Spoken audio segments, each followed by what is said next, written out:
Good afternoon, patrons, and welcome to the September Patroncast of 2017.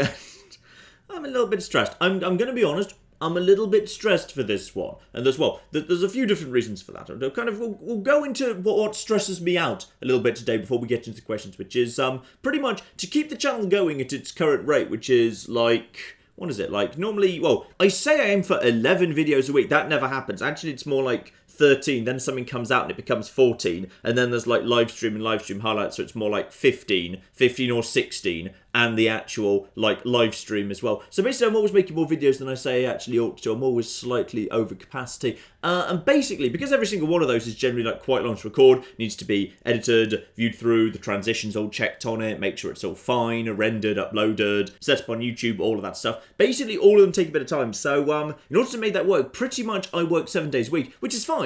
I enjoy this job. It's good. It's easy to work 7 days a week, or rather it's easier to work 7 days a week when, you know, you work for yourself and you do something you love. That's fine. The problem is I've had to, and this is partly Claire's fault, I've had to take time off a little bit over the past few weeks. Like just the odd day here or there, and it's thrown so many flipping spanners in the works. Like starting in the third week of September, I needed to, okay fine, this one wasn't Claire's fault, this was my fault. I went to EGX, because EGX is just a really good place to kind of, you know, find new games and meet devs and throw business cards at publishers to make sure that, like, you know, when their games do come out, they actually kind of send me code and find new stuff. Like, probably coming up, like, in the next week or two on the channel, there's this really cool game called Bomber Crew. So if you've got to my EGX highlights video, you'll have seen, like, roughly what that is. It's kind of XCOM meets FTL or something. That's probably a bit of a bad description, but it looks really, really damn cool. So that's kind of coming out pretty darn soon, and I discovered that at EGX, and I got to say hello to the devs and just kind of build my relationship with indie devs and big publishers and all of that sort of thing. So it's very, very useful indeed.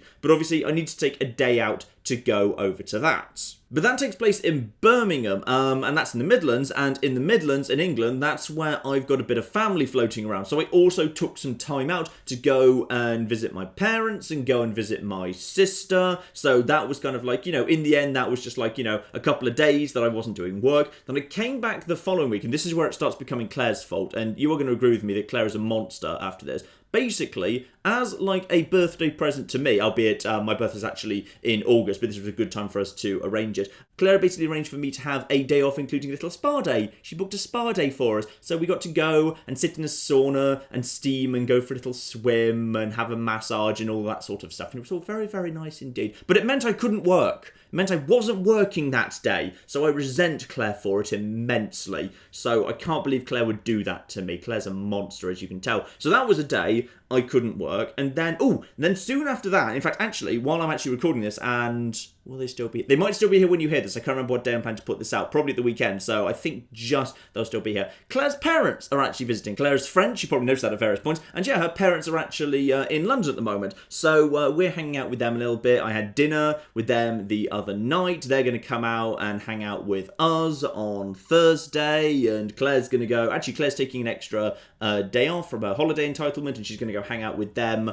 in full, doing something else a different day. So basically, MHN is kind of working at not quite full capacity at the minute, with Claire being off and me being off a little bit too, and all of that stuff. Basically, we should be working 7 days a week, damn it. Claire doesn't actually work 7 days a week. Claire, because she is like a proper employee of Many a True Nerd, she actually gets proper like employment rights and stuff, and gets like, you know, holidays and weekends and stuff like that. I don't.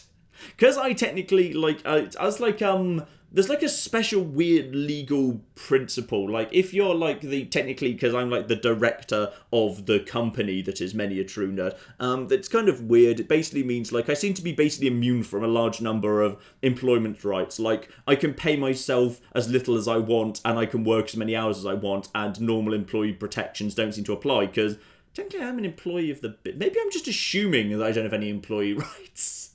It's probably just incredibly low self-esteem that means I'm just like, you know what, I probably don't deserve rights. I probably have them, I just don't flipping know. But basically, I just work as much as I want and no one tells me to stop, because I'm my own HR department, so no one's telling me I'm working too much. Apart from Claire, she tells me that and occasionally forces me to start working, to go to a spa day occasionally, so I don't work 7 days a week every single week. I take Christmas Day off. I do take Christmas Day off. But anyway, that's got me a bit stressed. And also the fact that things keep going wrong.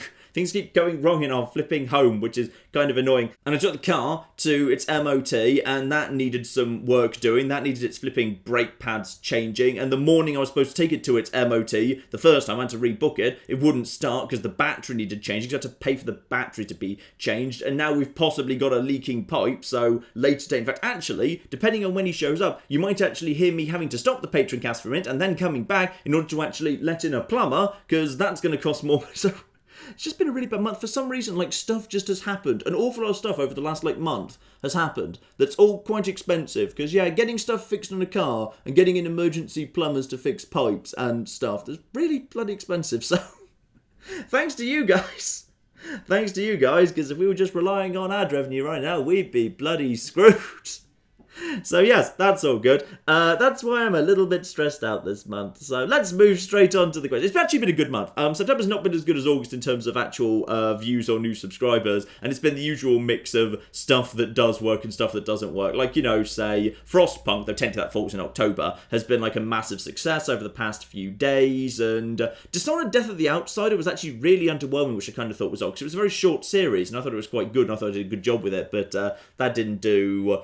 that well, to be honest. What else did we have that was interesting? Oh, Dinosaur Hunter really caught people's imagination, as did Oriental Empires at first, but then that dropped off massively. So I'm glad I just did a really short mini-series of that, because people kind of seem to lose interest in that one, which is a shame. I thought that was an interesting one. Think of the Children, the co-op with Claire went down really well.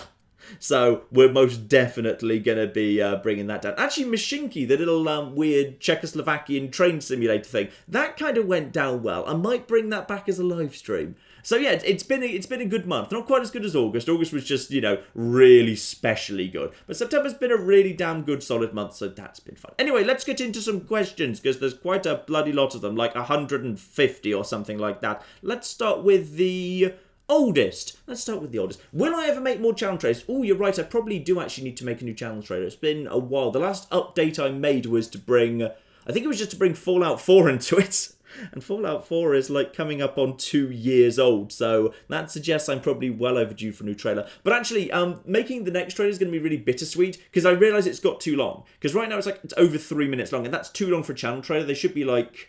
you know, like a minute or two, so someone brand new to the channel will watch them, and it's just some really, really strong bits that work on their own, and there's a lot of really old bits that I think are classics, but maybe, I don't know, maybe to someone who's not, like, nostalgic for them, they don't quite have the same impact. So, such kind of wonderful moments as I've had in that channel trailer for years and years and years at this point might have to come out, like... such moments as, it's okay, sir, we're from the UN, we've brought you supplies, mainly bullets, that might have to come out, oh, Binary Domain. Binary Domain coming out, or, even more shockingly, something like, check if your girlfriend's alive, you say, well, I've got her head here, it doesn't look great, oh, that might have to come out. But don't worry, Timmy dancing with his dad, and oh, Timmy, it gets much worse, Yad, because your dad's also dead! Yeah, that's staying. Those two are going to stay. Those two cannot be touched. Honestly, I can't think of a final better shot than blimey heck. Oh, that's a train. I love that. Even though, like, you know, Watch Dogs was a series not many people watch or anything, and it's not something we're well known for, I like that as like a final shot. The car kind of careened towards the train. I just kind of like that. So we might well keep that in as the final shot. And yeah, I think we actually need to keep in Timmy being told his dad is dead as the first shot. But I might need to actually clear out some of the ones I'm really fond of.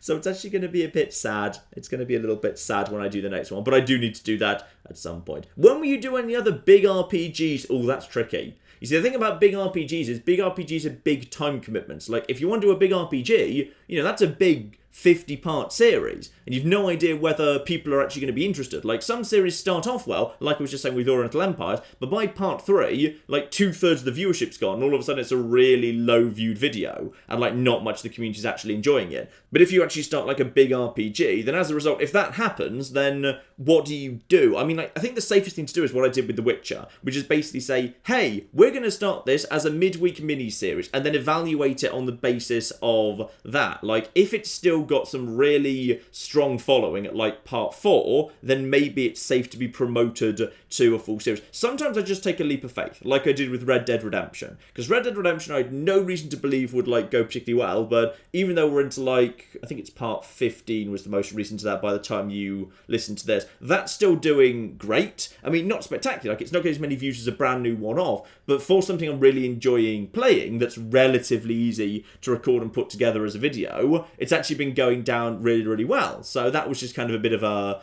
leap of faith there, so that actually just happened to pay off. But yeah, big RPGs, like to actually come to a question that's going to come down, Dragon Age Origins, which I kind of now want to do because I feel bad about making that joke in the live stream that it was about to start next week when it actually wasn't. I felt that was a bit mean. If I did that, I'd probably do it as just like, maybe doing just the first act or something, in the same way that I did like the first chapter of Witcher 1, then keeping on it, and maybe promoting it. But other than that, unless it's something that I personally am already like, I already know I love, so I just want to make a series because I know I love it, and I know I can do that game justice, like at some point I'll probably do a Skies of Arcadia. It's a bit of a big commitment and a risk to commit to doing a full series of a relatively unknown RPG. I mean, unknown to me, even if it's potentially going to be popular with the community, because like, and someone was saying like, oh, we all want you to do Dragon Age Origins down in the comments. Well, you do, and a vocal minority might well want me to, but it's hard to speak for the whole community. I don't actually know Dragon Age Origins would go down hugely well with the community, especially as, like, with big RPGs, like, they've got quite hardcore fan bases sometimes, and if I'm coming in as an outsider who doesn't know the game that well, it's possible people who aren't fans of the game won't be interested, and people who are fans of the game will just be frustrated that I don't know it as well as they're knowing it, and I'm not appreciating it, like, as I should do. Like, this is sometimes the problem when you run into games that have fan bases, which is, like, a frequent complaint reworded in various forms is, you're not appreciating this like I appreciate it, so therefore I'm not enjoying this series, and I'm going to be grumpy in the comments at you, grr, grr, grr. That happens a bit, so big RPGs I think have a better than average chance of doing that. Like, actually I'm surprised that didn't happen with, like, the Dark Souls video we did, quite frankly. The community there was actually lovely. They were really understanding and kind of, accepted that it was funny without kind of wanting me to be perfect at the game, which was actually a surprise, but that was nice. I thought well of that community as a result of that. John, if you play any more Turok games, try the third one, Shadows of Oblivion. Shadows of Oblivion, I'm pretty sure was not actually the third one. You're wrong. I'm pretty sure it went Turok 1, Turok 2... I think Rage Wars was actually the third. It was kind of a spin-off because it was a multiplayer focus, but I'm pretty sure Rage Wars came out before Shadows of Oblivion. I think Shadows of Oblivion is the fourth. Then we had the rebooted Turok that was on possibly the original Xbox and PS3, and then I think there's been a different one. Unfortunately, I think Shadows of Oblivion is actually one of the ones that hasn't been remastered. Night Dive Studios, the guys who basically buy up some really good old classic properties and re-release them after kind of polishing them up for modern re-releases, those guys have now released, I believe, the original Turok and Turok 2, both redone. I don't think they've released or actually have announced they're planning to release Rage Wars or Shadows of Oblivion. So I think Shadows of Oblivion was that an N64 exclusive? I think that might have actually been an N64 exclusive back in the day. Maybe there was a PS2 version as well, but in either case, I don't think it's easily accessible on modern PCs or modern consoles that are easy to record. So I think that one might be a bit difficult. Though I do recall, at the time, from the review in N64 magazine, which before the internet was how we got our news about video games. Oh, for those happy, happy days. I remember the reviews for it were actually quite positive. I never owned it on the N64. I never owned... Actually, I did own... Well, I played Turok briefly. I think I owned it for like a little bit. I think I traded it in at one point. I did and probably still do own the original Turok 2 for my shame, despite how terrible it is. Though actually I said that about the original Turok, then I went back and played it on a PC and it was great with a better control system and like, the technical limitations removed. Oh no, maybe Turok 2 is a good game as well. Everything in my life would be a lie if it turned out Turok 2 Seeds of Evil was actually a good game. I'd love to know about some games we're never going to see on the channel, either because you've checked them out and they sucked, or you just aren't interested in them. Ooh, couple of interesting ones. Risk of Rain, I played, but I had technical difficulties and I just actually didn't enjoy it. Ooh, Danganronpa V3, I mentioned this on Twitter, but I felt like I should explain it a bit more. A lot of people recommended that, probably fans of the entire franchise. I actually got review code, applied for review code, got it nice and early, so I played it weeks ago. And basically I sat down to record it, and, I was told, oh, it's, about the killing game, and these really interesting trials, and murder mystery, and diddly-diddly-day. Played it for, I think, 2.5, 3 hours, and that was by, by 2 hours in, I was really hammering the A button to just skip dialogue, because I just, I was so bored, and nothing had happened. There'd been no death, there'd been no trial, there'd been no, basic tutorial starting trial or anything. It was just hours and hours. It was like a bad visual novel, to be honest. It was just like, you were just running around a school, meeting 15 other characters, and all of them introducing their personalities, and then you run around trying to find more of them. And I didn't get it. I did not get it. I was I was so bored after 3 hours. I was thinking, there's literally nothing here that makes a good video. Like, if I was to take this 3 hours of footage and edit it down, like, I would have actually been left with, like, 5 minutes of stuff I actually thought was good, but then I'd have had to have left loads of stuff in, because, like, clearly the characters, all the 15 characters, aside from you, because it's, like, I think it's 16 people in the killing game, they're all going to be important, so they all need to be introduced. So I'd have been left with a video that was, like, half an hour long that was literally just, here's this character, they've just said this, so their personality is this, and their ultimate student power, whatever they call it exactly, is this, and they have this relationship to you, and this person's hanging out with this person, seems like this person. It would have just been like 35 minutes of that before anything happened, and it just made a really uninteresting video, and I didn't get it, and I didn't like the tone. Because the tone was very meta and kind of fourth wall breaking and very smug. I mean, it's clearly a franchise which is... It's very pleased with itself, and I didn't get it. Like, probably if you've played the first two and you're fans of them, like, that's fine, you accept that, but it didn't seem like a game that was particularly welcoming or accessible to newcomers. So, like, after 3 hours or so, I literally just said, no, this isn't working. I stopped it, I uninstalled the game, and I deleted the footage, because there was nothing usable there, so... Yeah, that was just a game you're never going to see, unfortunately. It just wasn't a thing for me. I mean, it was... The prologue was still going. We weren't even into, like, the first proper chapter. After 2.5, 3 hours, it was ridiculous. Have you ever considered setting up an MATN Steam curator page? I have, but I won't. Because at this point, I've learnt a valuable lesson from getting involved with the Discord, which is when you take on, like, a new channel like that, it's more work than you think it's going to be. And I realised when I was kind of going through the Discord that basically, like, I've taken on as much as I can handle at the minute. Like, you know, between Twitter and Reddit and Discord and the channel itself and the comments within the channel and also the chat on the live streams, etc., we're doing enough. I don't want to have to manage more things at this point. So I think it's a nice idea, but I just don't want to take on any more right now because the videos and the actual main channel would start to suffer because at that point too much stuff around the edges is taking up too much time and I need time for the core stuff. Hello John, how's you? I'm fine if a bit stressed as I was discussing earlier, thank you very much. How's Claire? Probably even more stressed than me.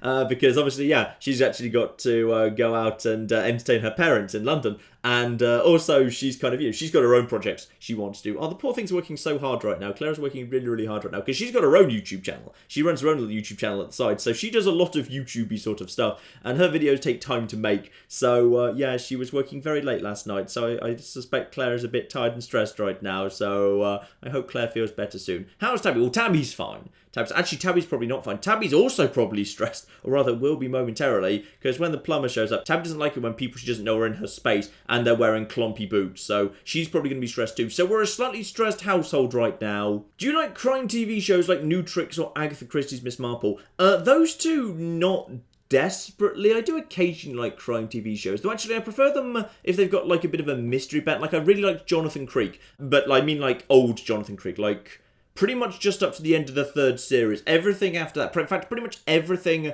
after Maddie left was pretty much garbage. There's barely been a good episode since Caroline Quentin left the series, so it's a bit of a shame. But, you know, classic Jonathan Creek, I'm a real fan of. Do I prefer strategy games in land or on space? Or on land or in space, probably. I'm kind of ambivalent, to be honest. I mean, space is cool. Space is cool, but land can be pretty. Like, Civ 6 is a really stupidly pretty game, but then so is Stellaris, so I'm going to say about the same. And how did I propose to Claire? I haven't. We're not engaged. We're not engaged or married. And I doubt we will be, to be honest, just because neither of us is particularly emotionally into the idea of marriage. So we're just happy as we are, to be honest. Are there any Nintendo titles you wish you could cover on the channel but can't because of their policies towards YouTubers? Quite a few, to be honest. I'd love to cover like the classic kind of like a few generations ago's, like say Wind Waker. I think it's a fantastic Zelda game. In fact, actually possibly Wind Waker is my favourite Zelda game of all time. I'd love to do a bit of Wind Waker. And like even some of the minor second party stuff would be gorgeous. Like for example, Eternal Darkness. I would love to do Eternal Darkness, because Eternal Darkness is great, but it is technically a second-party game. It was partly published by, and is still owned by, Nintendo, which is a real flipping shame, because I'd love to do Eternal Darkness. I'd absolutely flipping love to do a series. It wouldn't even be that long. It's not a massively long game. You could do, like, one chapter per part and do the whole thing in, like, probably like, I think it was 12 chapters, and then maybe like a little bit of extra stuff related to being in the house. So let's say 12 or 13 parts. It would not be a long series. I would love to do an Eternal Darkness series, but sadly, Nintendo's dickishness means we cannot for the time being. Thoughts on the new Star Trek series? Okay, one, I'm not like a massive Trekkie, like I really like, say, The Next Generation, but I haven't really watched much of the new stuff. I caught like a little bit of Enterprise when it was first coming out and wasn't really impressed with that, but then no one seemed to be particularly impressed with that, so that's probably fine. I kind of liked the tone at the beginning. I liked the fact it was all kind of, you know, optimistic and yay Starfleet, and we're going to do good humanitarian things like providing water for those sweet little aliens, and yeah, we're going to be peaceful and fix communication relays, and it's all a bit kind of, you know, it's mundane. It's not kind of like whizzy-bangy shooty. Like, you know, the focus seemed to be on, you know, the Federation and focusing on its ethics and how it's good and utopian and all of that sort of thing. And then the main character started doing things. She was fine at first when she was just like, oh, I just want to, you know, I'm so optimistic about space, isn't it wonderful out here? I'm going to go have a look at this wonderful thing because I want to learn and discover, and, oh, a bit of strange alien technology I've never seen before. I guess I'll just stamp on it a bit. It's like, no, that's the worst archaeology ever. And that's even if you just know, it's just like an old ruin. This is unknown alien technology and you're just going to flipping step on it? You stupid bloody idiot. And after that, it just kind of gets worse and worse and worse. It's just kind of, you know, I'm just kind of yelling at the screen at our main character, dig up, stupid!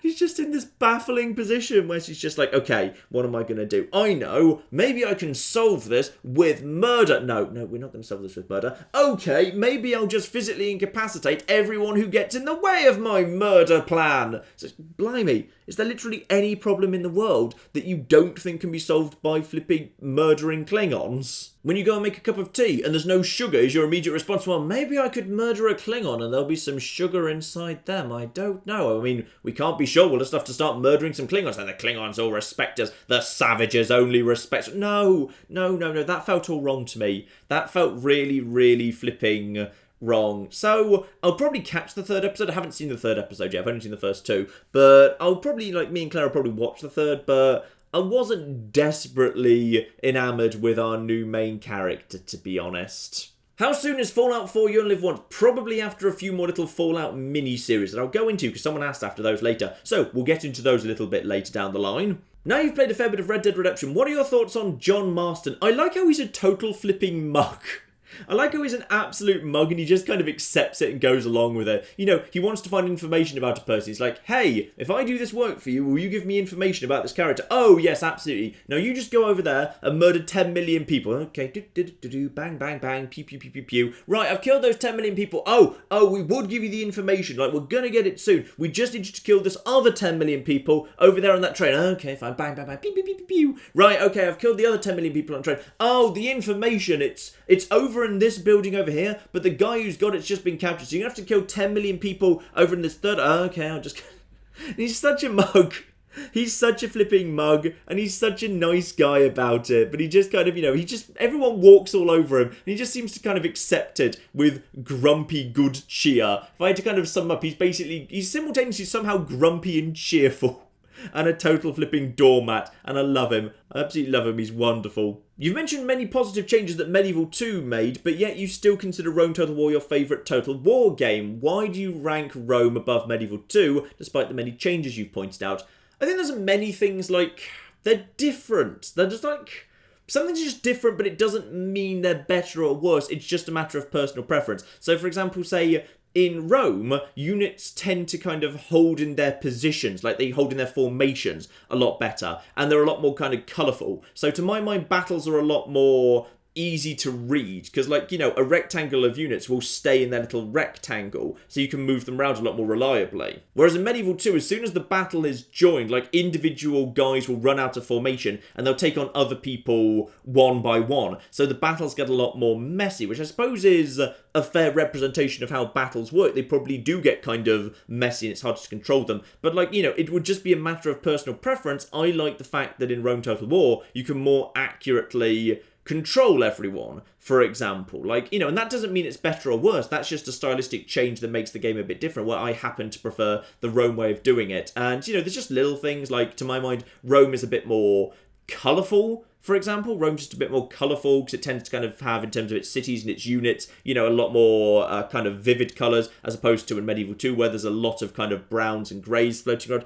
It's just like little things like that, to be honest, just little things. Like, I think Medieval 2 is still a spectacular game. It's just Rome, maybe it's partly nostalgia. Maybe it's just nostalgia for me because Rome Total War was my first Total War game. So, you know what? I can't isolate that effect. It's quite possibly just going to be nostalgia. How long have you been planning Benor's End? Ooh, quite a long time. Ever since people started bringing up, hey, Benor's going to be, he's underleveled now because Benor caps out at level 30. And some people are like, hey, you should install a mod to make Benor's level go up. It's like, no, I've got a better idea. Which is basically, I was just going to get myself up to, level whatever at the convenient point where I wanted to kind of wrap up Benor's storyline. And then we were going to, at that point, we were going to kill off Benor. So pretty much directly after the moment we actually reached level 30, people were like, hey, Benor's falling behind now. Benor's not as strong. You need to get rid of Benor. Thinking, okay, you want me to get rid of Benor or do something to Benor? I'll show you what we're going to do with Benor.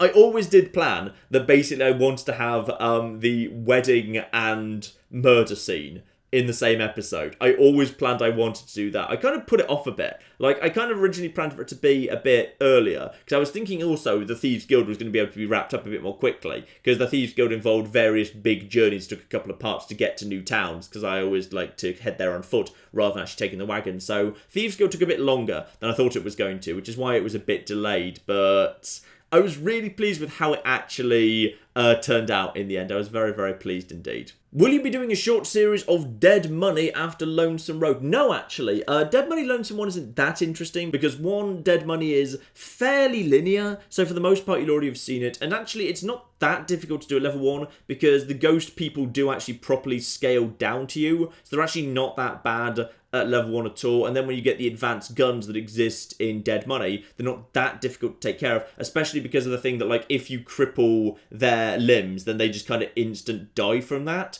So they're not actually that difficult to take care of, to be honest. So as a result, I don't think it will be that interesting. Instead, as I'm going to... Wait, have said going to... Okay, I think still going to say, as I'm going to say, at the end of Fallout New Vegas's Lonesome Road thing, basically I'm going to look at some of the more extreme big conversion mods. Things like Frost and Dust, for example. We're going to look at a few of them in some short mini-series before we actually get to something big and chunky. The next big chunky thing we're going to do is almost certainly Fallout 4 You Only Live Once, which will probably take the Sunday slot. But I want to do some little fun little side series in some big conversion mods first. Will there be a video series with just Claire at some point? I have thought about it. I would actually love for Claire to have a weekly slot at some point in the future. Claire's not exactly 100% convinced. I have actually kind of brought this up with her in the past, so we're not quite sure how that works. Claire really likes The Sims, for example. I would love Claire to just have a Sims corner where one of the videos a day, it would never just be Claire on a day. There'd be one video of me and one video of Claire. I'd love for Claire to just have Sims corner. She could just have, the Sims corner as Sims Saturday or something. I'd love Claire to have that. But we haven't really kind of formalised any plans yet. But I think at some point there could be. Could you mispronounce the names of the Thieves Guild one last time? Yes, I will. The Adventures of Brynjolf, Carlila, and Mercer J. Fry. Some of which I got wrong unintentionally at first, but then people started getting annoyed. But generally, sometimes when people get annoyed by mispronunciations, I just make them worse and worse and worse. So we went from Carlia to kind of Carlila, which kind of was a logical extension of Mercer Fry, who then became Mercer J. Fry. And then it just became a running Futurama thing, just because I felt like doing it. Would you ever consider playing Dark Void? I do actually own it. I think I've got the 360 version. So who knows? If Why Not Wednesday ever makes a return, then Dark Void could return with it. My girlfriend and I now regularly play Stellaris and Medieval 2 regularly. Ooh, you've made good choices there. Do you have any other recommendation for college students? Ooh, okay, pretty cheap games. Let me have a think. To be honest, I'd say just wait for a Steam sale and then pick up a box set of loads of classic Total Wars, because there's thousands of hours of entertainment in every single one of those. But at some point, and I don't exactly know when this happened, but there's actually a follow-up question which I'll kind of skip to now. Someone was actually saying, how do I feel about the current Total War Warhammer model, where basically they released the game, but now there's a lot more DLC than there used to be. Say, in Rome Total War, there's the main game, and then there's Barbarian Invasion and the Alexander DLCs, and that's it. And then, in Medieval 2, I think there was 4 mini campaigns. I think it was called Medieval 2 Kingdoms, if I recall correctly. There was a campaign set in England. There was one set in early America. There was, what else was there? There was like knights in Eastern Europe, and I think there was one set in the Middle East as well. I think those were the 4 that existed. But then, like, at some point in Total War's history, they changed over to doing things a bit more like, say, Paradox does with their games. Where now for, like, modern Total Wars, for, like, say, Rome 2, you can buy, like, huge numbers of somewhat cosmetic DLCs and, like, you know, just adding in individual factions and unit packs and stuff, where all of a sudden, like, you know, if you actually want to buy the full game, then all of the DLC added together, like, costs more than the actual base game does, which, I don't know, like, weirdly I don't mind it when Paradox does it, because I feel like I get my money out of Paradox, but then that's possibly just because I think I'm a hopeless Stellaris addict, and, you know, admitting it is the first step on the road to recovery. But it kind of bothers me that Total War does it, and I'm not quite sure why, to be honest. I guess it doesn't bother me that much, and I didn't kind of raise it as a problem, because it felt to me like Warhammer 1 and Warhammer 2 in the Total War franchise were both big, full, complete games regardless, so it didn't feel like a problem to me. But yeah, like earlier in the series, before that point, you could basically now just buy the classic Total Wars and the 3D ones start with Rome and all their DLC, where the DLCs were nice separate mini campaigns that actually had a lot of value. Like Barbarian Invasion is a huge DLC. There's so much there. We'll look at that properly at some point on the channel, but it's absolutely flipping huge DLC with lots of really interesting ideas that would kind of get refined in Medieval 2. In fact, actually, Barbarian Invasion is fascinating to look at as like the kind of the proof of concept for Medieval 2, and there's some really interesting stuff there. We will absolutely look at that at some point, yes. John, I was wondering if you had any thoughts on Shovel Knight. I've played it once really briefly. Honestly, like,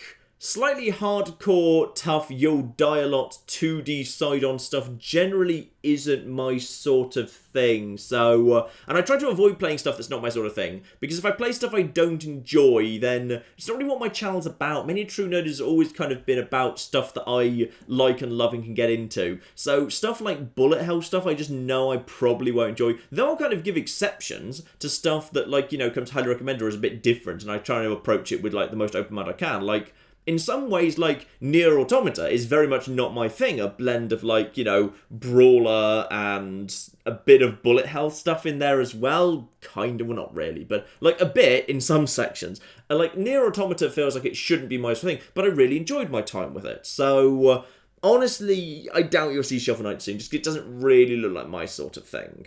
Is there any chance you'll play Fallout 4 with any companions? At some point, yes.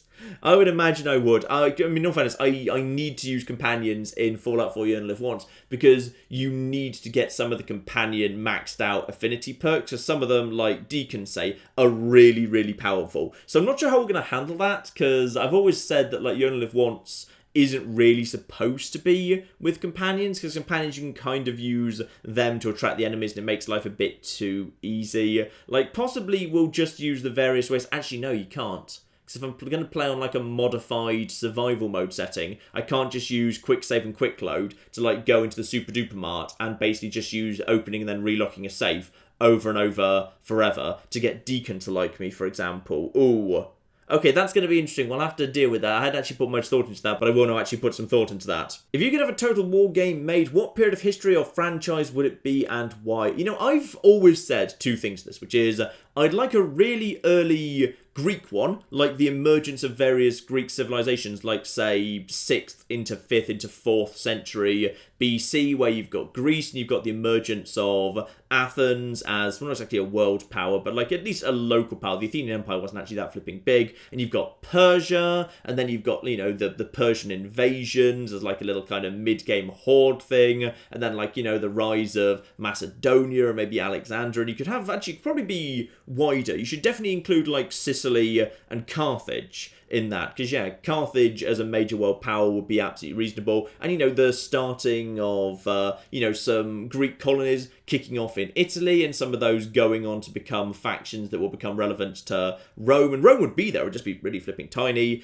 and Sicily, and particularly, like, Syracuse as a rich and important world power. Like, there's lots of really interesting stuff. If you made your world map, like, a bit more zoomed in than we're kind of used to, which I guess you should, you kind of can't, because Greek economic influence went a lot further than its military influence. Like, Greek pottery's been found in Cornwall because they went to England to trade for tin, because they needed some tin. And Greeks went to Spain to get silver, because there's lots of silver mines in Spain at the time. So, yeah, it's kind of difficult to say. Like, I still think maybe you could zoom in a bit and focus more on kind of like the area of, like, say, kind of Carthage and its immediate area on the far left of the map, and the right of the map not needing to go... Well, actually, the right of the map would probably go a bit further than medieval too, because we need to cover the entirety of the Persian Empire, maybe up to... Actually, maybe a map a bit more like Rome Total War Alexander had, because that went all the way over to kind of like the far Indus over on the far right as well. So maybe something a bit more like that, but zoomed in a bit more with a few more cities and a bit more interesting stuff about Greek politics. But I've also had some theories about World War One, and like, if you could have a game that was, rather than kind of going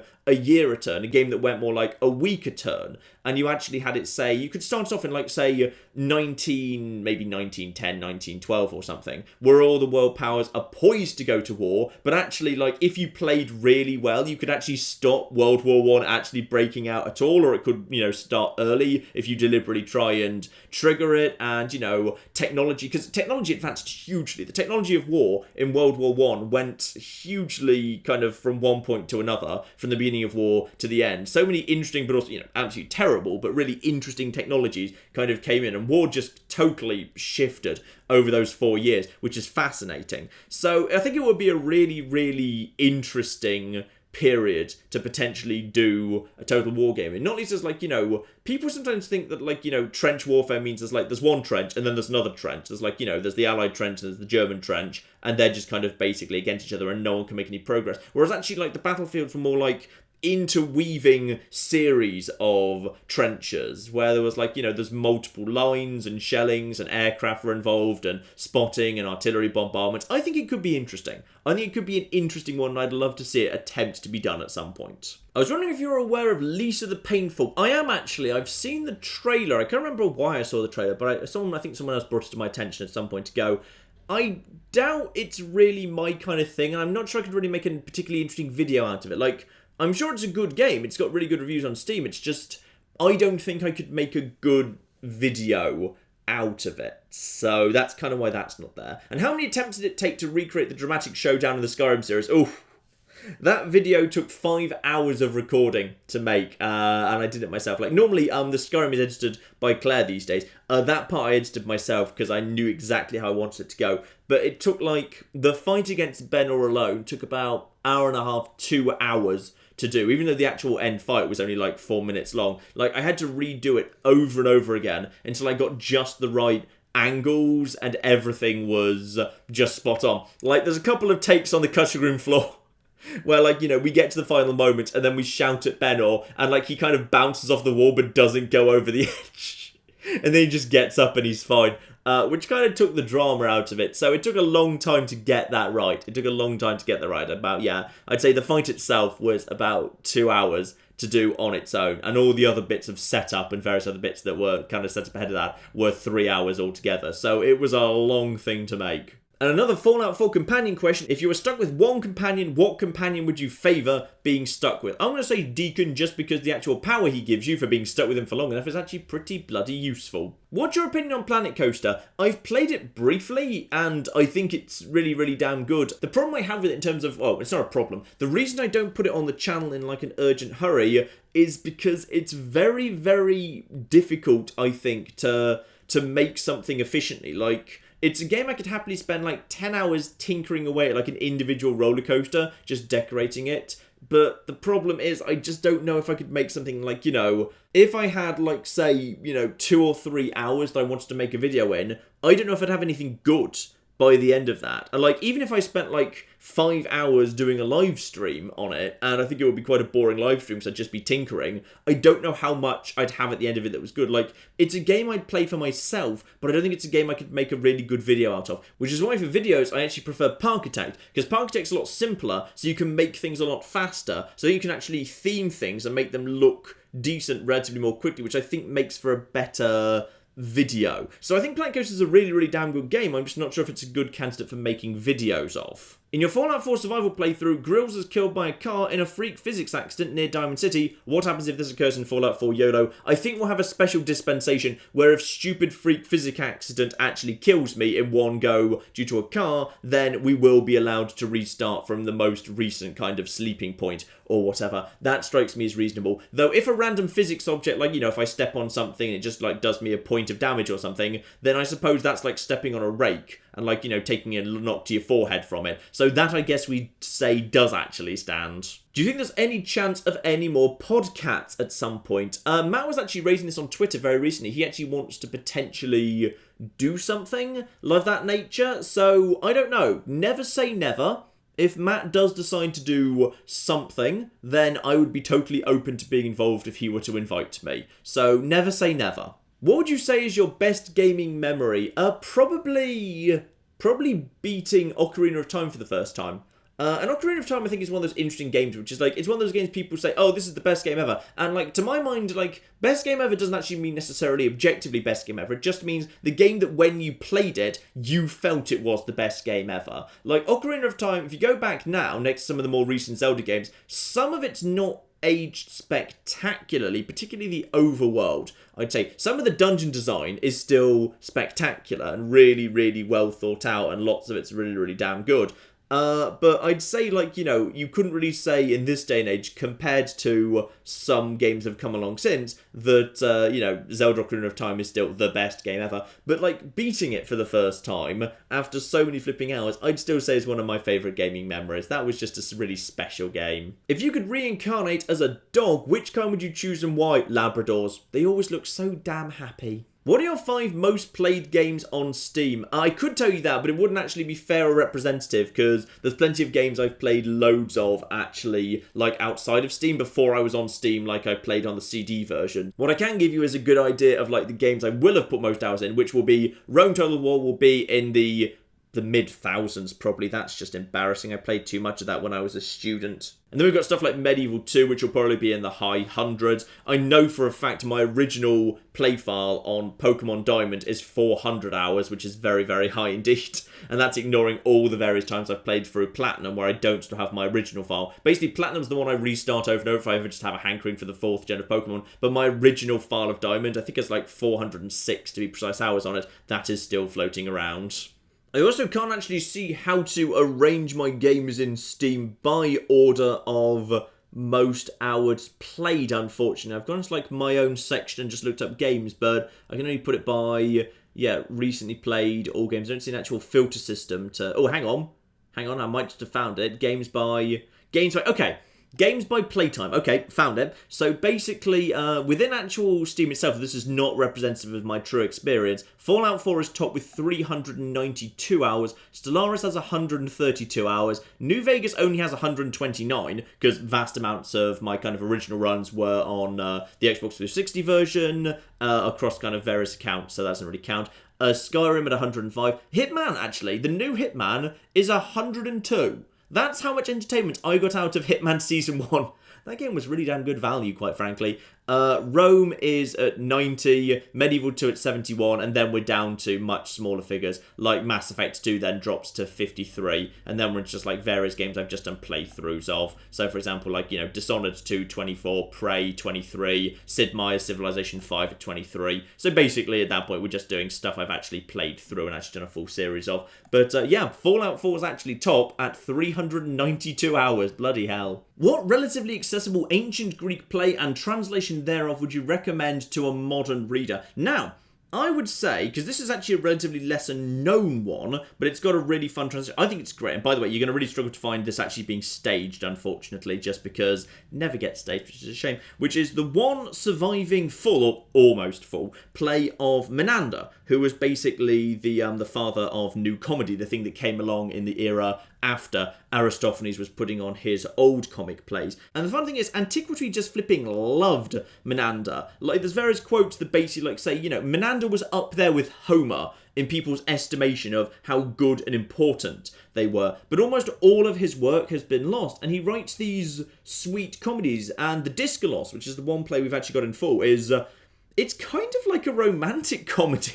It's like an ancient romantic comedy. And you can actually just kind of read it and think, you know what, if you just change a few details, you could stage this today in a modern setting, and it would still pretty much work for the most part. It's kind of very light, fluffy comedy, and it seems fairly insubstantial at first, but if you read it, like, over and over and then read the notes, it's so clever. Like, I've read this, like, I don't know, because I flipping studied ancient comedy at university. I don't know how many times I've read this play. Every time I reread it, I get something new out of it. And you realise that something happens, like, you know, something happens at the beginning of the play. Actually, once you know where it's going, is an awful lot cleverer. The whole thing is beautifully clever and circular, and it all fits together beautifully. And then you start thinking about, like, you know, the involvements of the gods and which gods are supposed to be involved in this particular play, and think, oh, that's even more clever, because all of a sudden what's going on and how the chorus fits in is getting very, very clever. It's just lovely. It's just an absolutely lovely thing. I would recommend the version of the disc gloss with a translation and commentary by Stanley Ireland, which I've got in front of me right now. That was how I actually learned it. I needed to go and check that because, you know,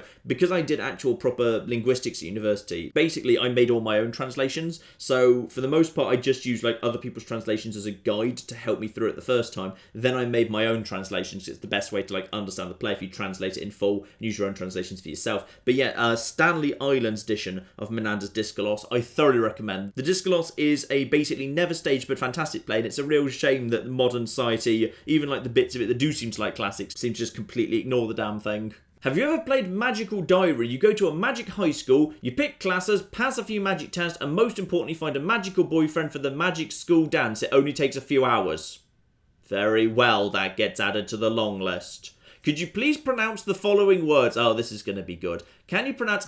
okay. Now, this one I think we actually know at this point. The correct pronunciation of Ubisoft is Ubisoft, I think, because that's how it's pronounced in Watch Dogs 2, which is published by Ubisoft. So I think we now actually have a confirmation on that it is in fact Ubisoft, because that's how they want to actually have it pronounced. I always thought it would be Ubisoft, because I thought it was like the Latin ubiquare, and it was like that, because it was like, you know, everywhere software. But no, probably not. And also hubris.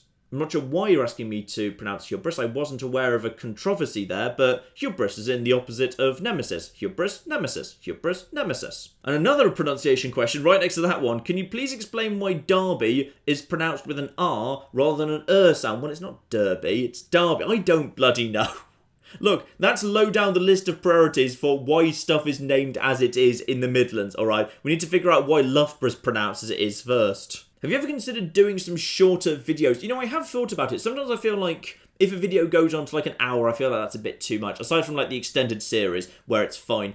The one-offs I do try and keep to like 30 to 40 minutes, if I can. I think I've done a bit better with that this month. So I've done a kind of a few more videos that are more like 30 to 40 minutes. I try not to go under 30 minutes. I feel like under 30 minutes is a bit too short. But I do try and keep the one-offs to like not more than 45 if I can. How do I pronounce... Oh, there's so many pronunciation questions. Okay.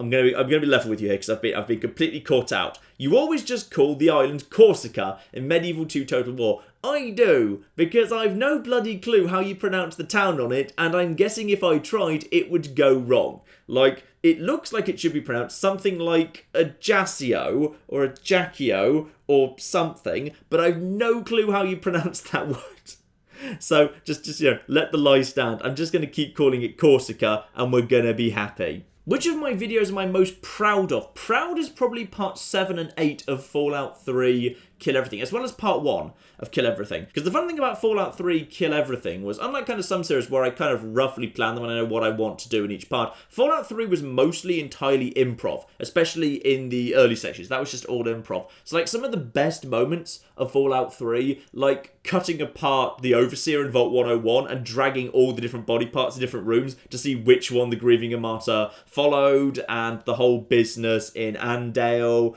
and the deal with Timmy's dad, and the entire flipping business with the Great Britain. All of that was just made up on the spot. That was all improv. And I'm really proud of that, because I think it's really quite strong improv stuff. So those are probably the bits I'm most proud of and why I'm proud of them. When considering the success or failure of a video or series, do you only take views into account? Do you also count things like comments on YouTube or Reddit or likes? ultimately you have to let people kind of vote with their feet, and it kind of comes down to views, but not really like the views of the first part. Like for a series, like, a one-off, I just say, you know what, whatever. I just kind of, I evaluate it on that basis, but it kind of comes down to views when it's a series, but to be specific, it's about the, how the views drop off.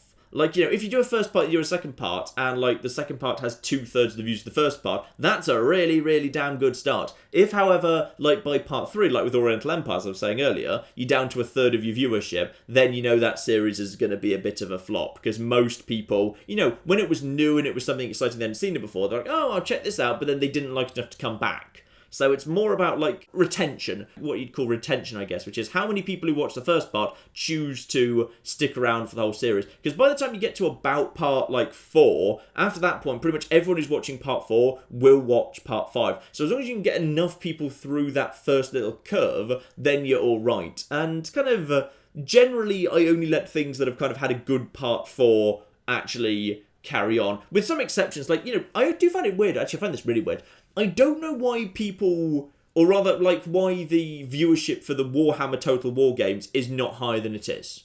I genuinely am not sure. Like, it's not bad, and I enjoy playing those games. I think, actually, Warhammer 2 is really damn good, actually. It kind of fixes some of the things that annoyed me a bit about Warhammer 1. I think it's a quite superior game, and I'm having a really fun time playing with it. I think, like, we've had some really good videos out for that so far. I think it's a really good series. So I'm just going to keep doing that regardless. We're totally finishing that up, abso-flipping-lutely. But I don't really get why people seem not really interested in it. I mean, I guess some people are just like, they don't like the relationship between Creative Assembly and Warhammer, or they feel like, they'd rather have the historical stuff. But yeah, it just kind of feels odd to me that people who are so keen otherwise for Total War stuff, that, like, Rome and Medieval 2 have really, really high views, those same people aren't interested in watching me playing a Total War game. Because, like, I would have thought, like, large part of the point of me playing a Total War game was me playing the Total War game. And it's a Total War game that I'm playing, and it's, it's still got the same basic system of armies and settlements and stuff. Sure, it's not got a map in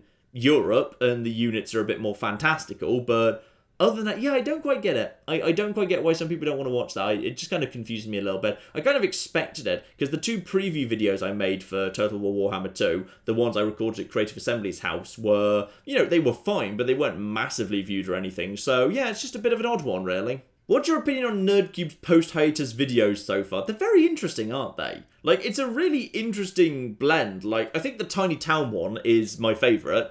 I think that one's a brilliant one. Actually, Matt showed me that one ahead of time. He actually shared that with me earlier. I didn't kind of, say obviously, because it would have been very rude to do so. But I saw that ahead of time, and I thought it was really, really fantastic. And then, yeah, there's been some other interesting experimental stuff. Clearly, he's just trying a whole bunch of stuff right now, and clearly it's making him happy. And it looks, by just kind of, glancing at the channel now, that it actually, it's getting good views for him. So, more power to him.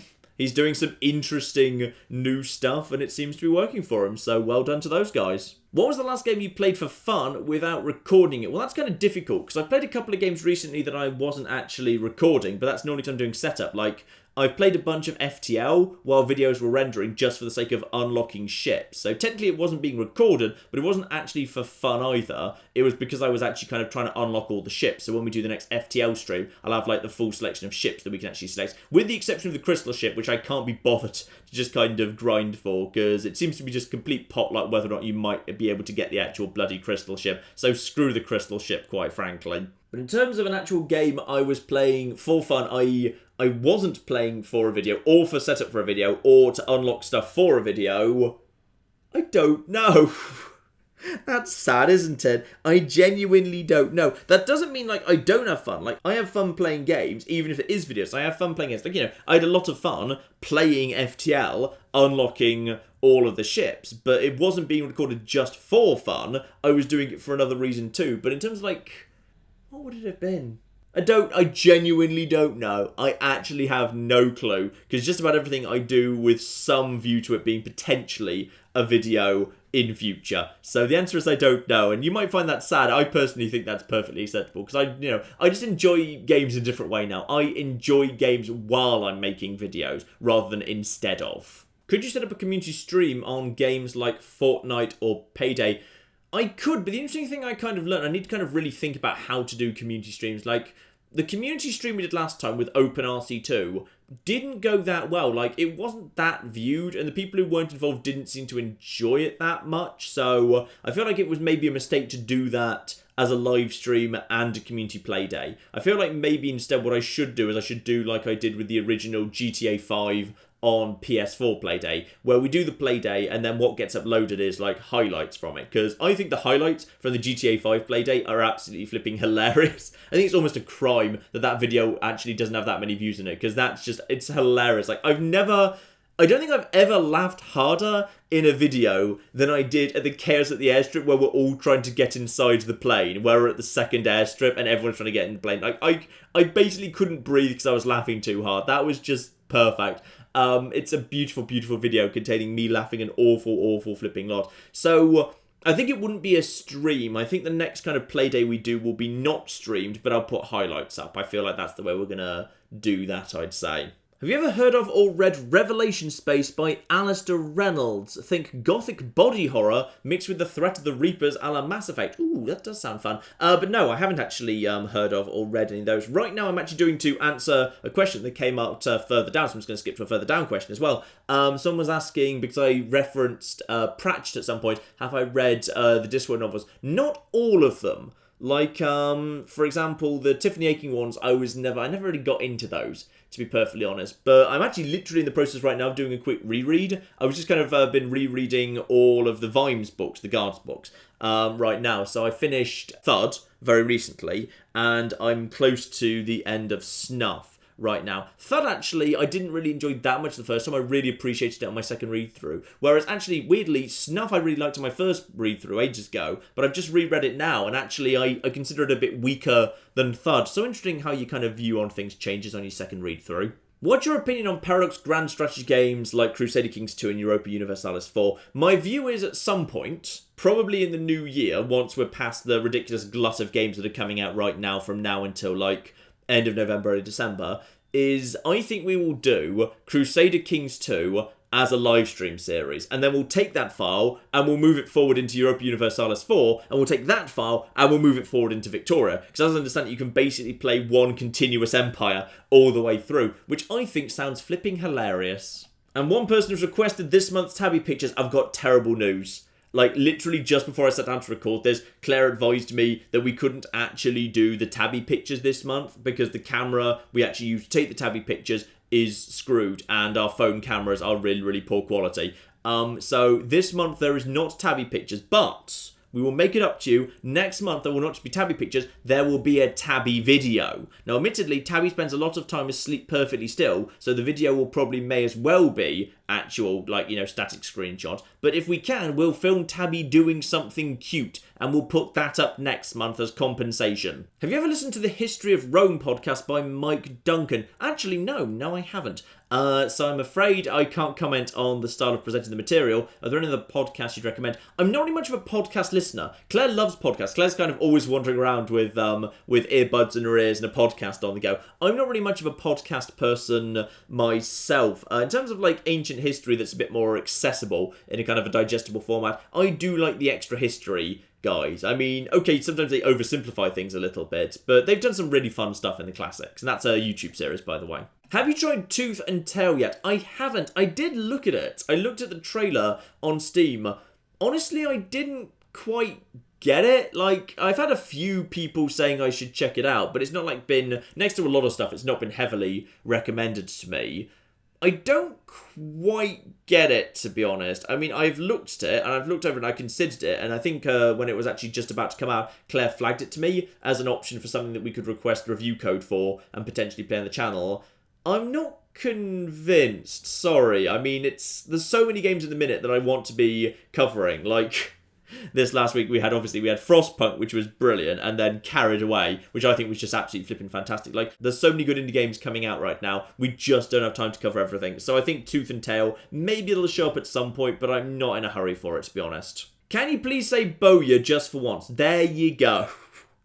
I know I've said just once. I wasn't 100% sure on the pronunciation of it, so I think it's just Bowyer, isn't it? I just wasn't 100% sure, as in a place where bows are produced. So I've always just said bow place in Medieval 2. The list of words in Medieval 2 I don't say out loud because I don't want to, cause the rage in the comments from mispronouncing things. And also a request for full series of Witcher 3, Dragon Age, and Last of Us. Ooh, you're asking a lot. Those are 3 big series. Especially Dragon Age, not even just Dragon Age Origins, you want the entire bloody franchise. Alright, that's a lot to ask. Probably the first of those you might see is like, at some point I might do like a mini-series of Last of Us.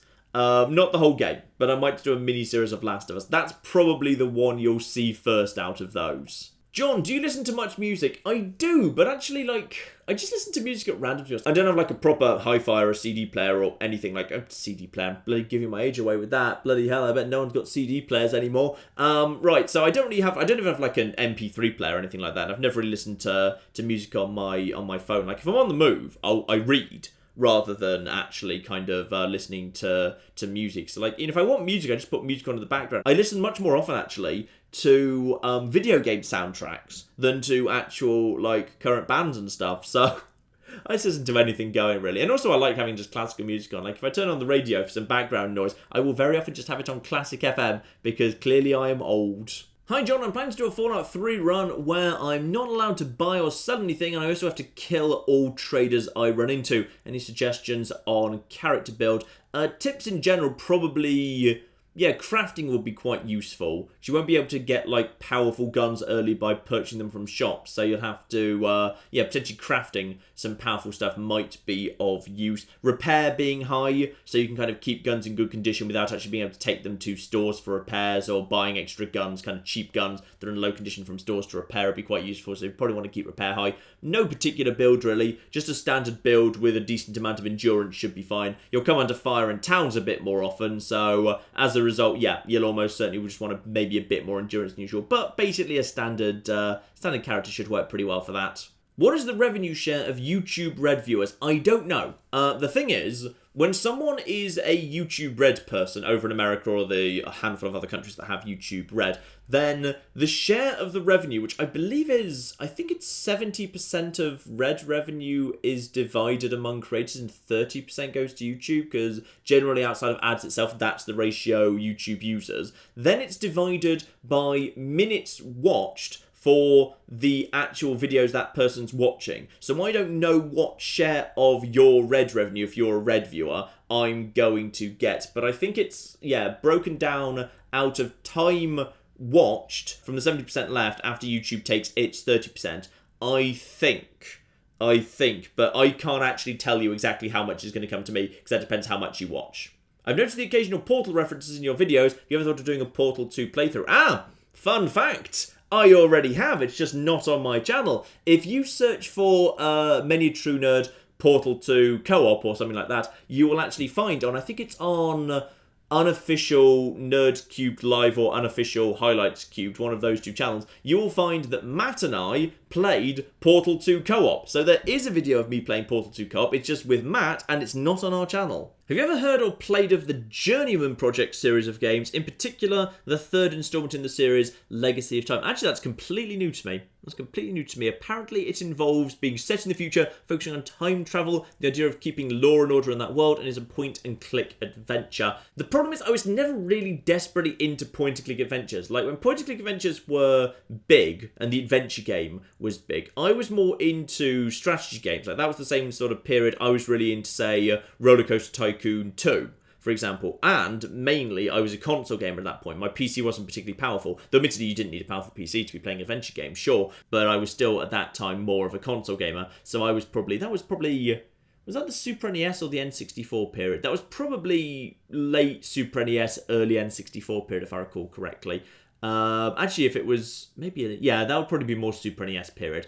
But yeah, I was more on that side. So I don't really have, like, the nostalgia for point-and-click games, which is why there's basically no point-and-click games on the channel. Like, there's a handful, like Goetia was a bit of a point-and-click thing, albeit a modern one, not a reimagining the old ones. But yeah, there's a reason I don't really cover them, which is I don't have the nostalgia for them, and I've never been a huge fan of the genre, which is why they don't really show up, I'm afraid. John, have you considered looking at Divinity Original Sin 2? Fun fact, I actually got a review code for that a little bit early. I didn't make a video because, conveniently you actually flag it later in the same question, reminds you of Tyranny, which you seem to like. I did like Tyranny, but I didn't like the videos I made of Tyranny. The problem with kind of modern reimaginings of old school D&D based PC games is I don't think they make good videos because they're so deep and complex and the story takes a long time to get going, so there's a lot of kind of scene setting and stuff. It's very difficult to make a good accessible video out of them because they're kind of slow burning games, and unquestionably they're games I could happily while away 10 hours a day and a weekend and spend like 20 hours just kind of slowly getting into the world, but that doesn't make a good video. And I wasn't convinced my Tyranny videos were that good, to be honest. I thought the game was good and I had a nice time with it, but I don't think the videos that came out of it are really good. And that's kind of what put me off doing things like Pillars of Eternity or Divinity Original Sin 2, even though I do have code for both of them. So at some point I might do like a more light-hearted co-op with Claire for that, but it's not even top of my list of things to do with Claire, actually. So it might well happen at some point, but not soon.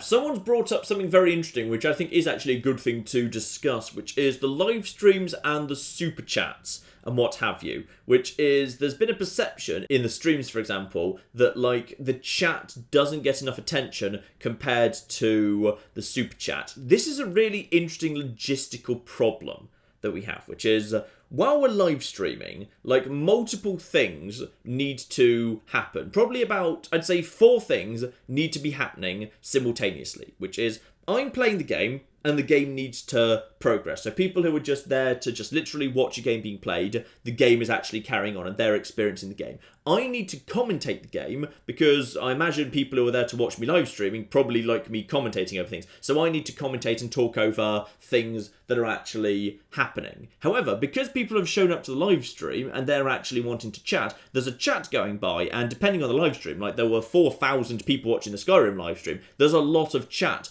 going by very, very, very bloody quickly. So that chat needs to be kept up with. Now, I can't be watching that chat. It's going by too quickly and I'm trying to play the game and commentate. And it takes more mental energy than you probably think to be playing a game and also commentating it while keeping up with what's going on, and also listening to Claire trying to keep me up to date with what's going on. So I can't be watching the chat, which is why Claire is always there when we're live streaming, because then Claire can be in the chat and trying to keep me up to date. But then, of course, we've also got sponsors and super chat coming in. Now, if someone's donated, then it strikes me as absolutely fair and reasonable that therefore they deserve a shout out and their message kind of moves to the top of the priority queue. But when we get into a situation like, say, the FTL stream that was in August or the Skyrim stream, where there's an awful flipping lot of people, like both in the super chat and the chat, it's very hard to keep up. Like, it's very hard for Claire to physically keep up with the super chat and the chats, because Claire's falling behind in the super chat because I'm trying to keep the game going and I need to give her opportunities while I'm in like menus or whatever, or the game's going a bit more slowly, for her to get us caught up on super chats. The people who've donated get their shout out because that's fair and reasonable.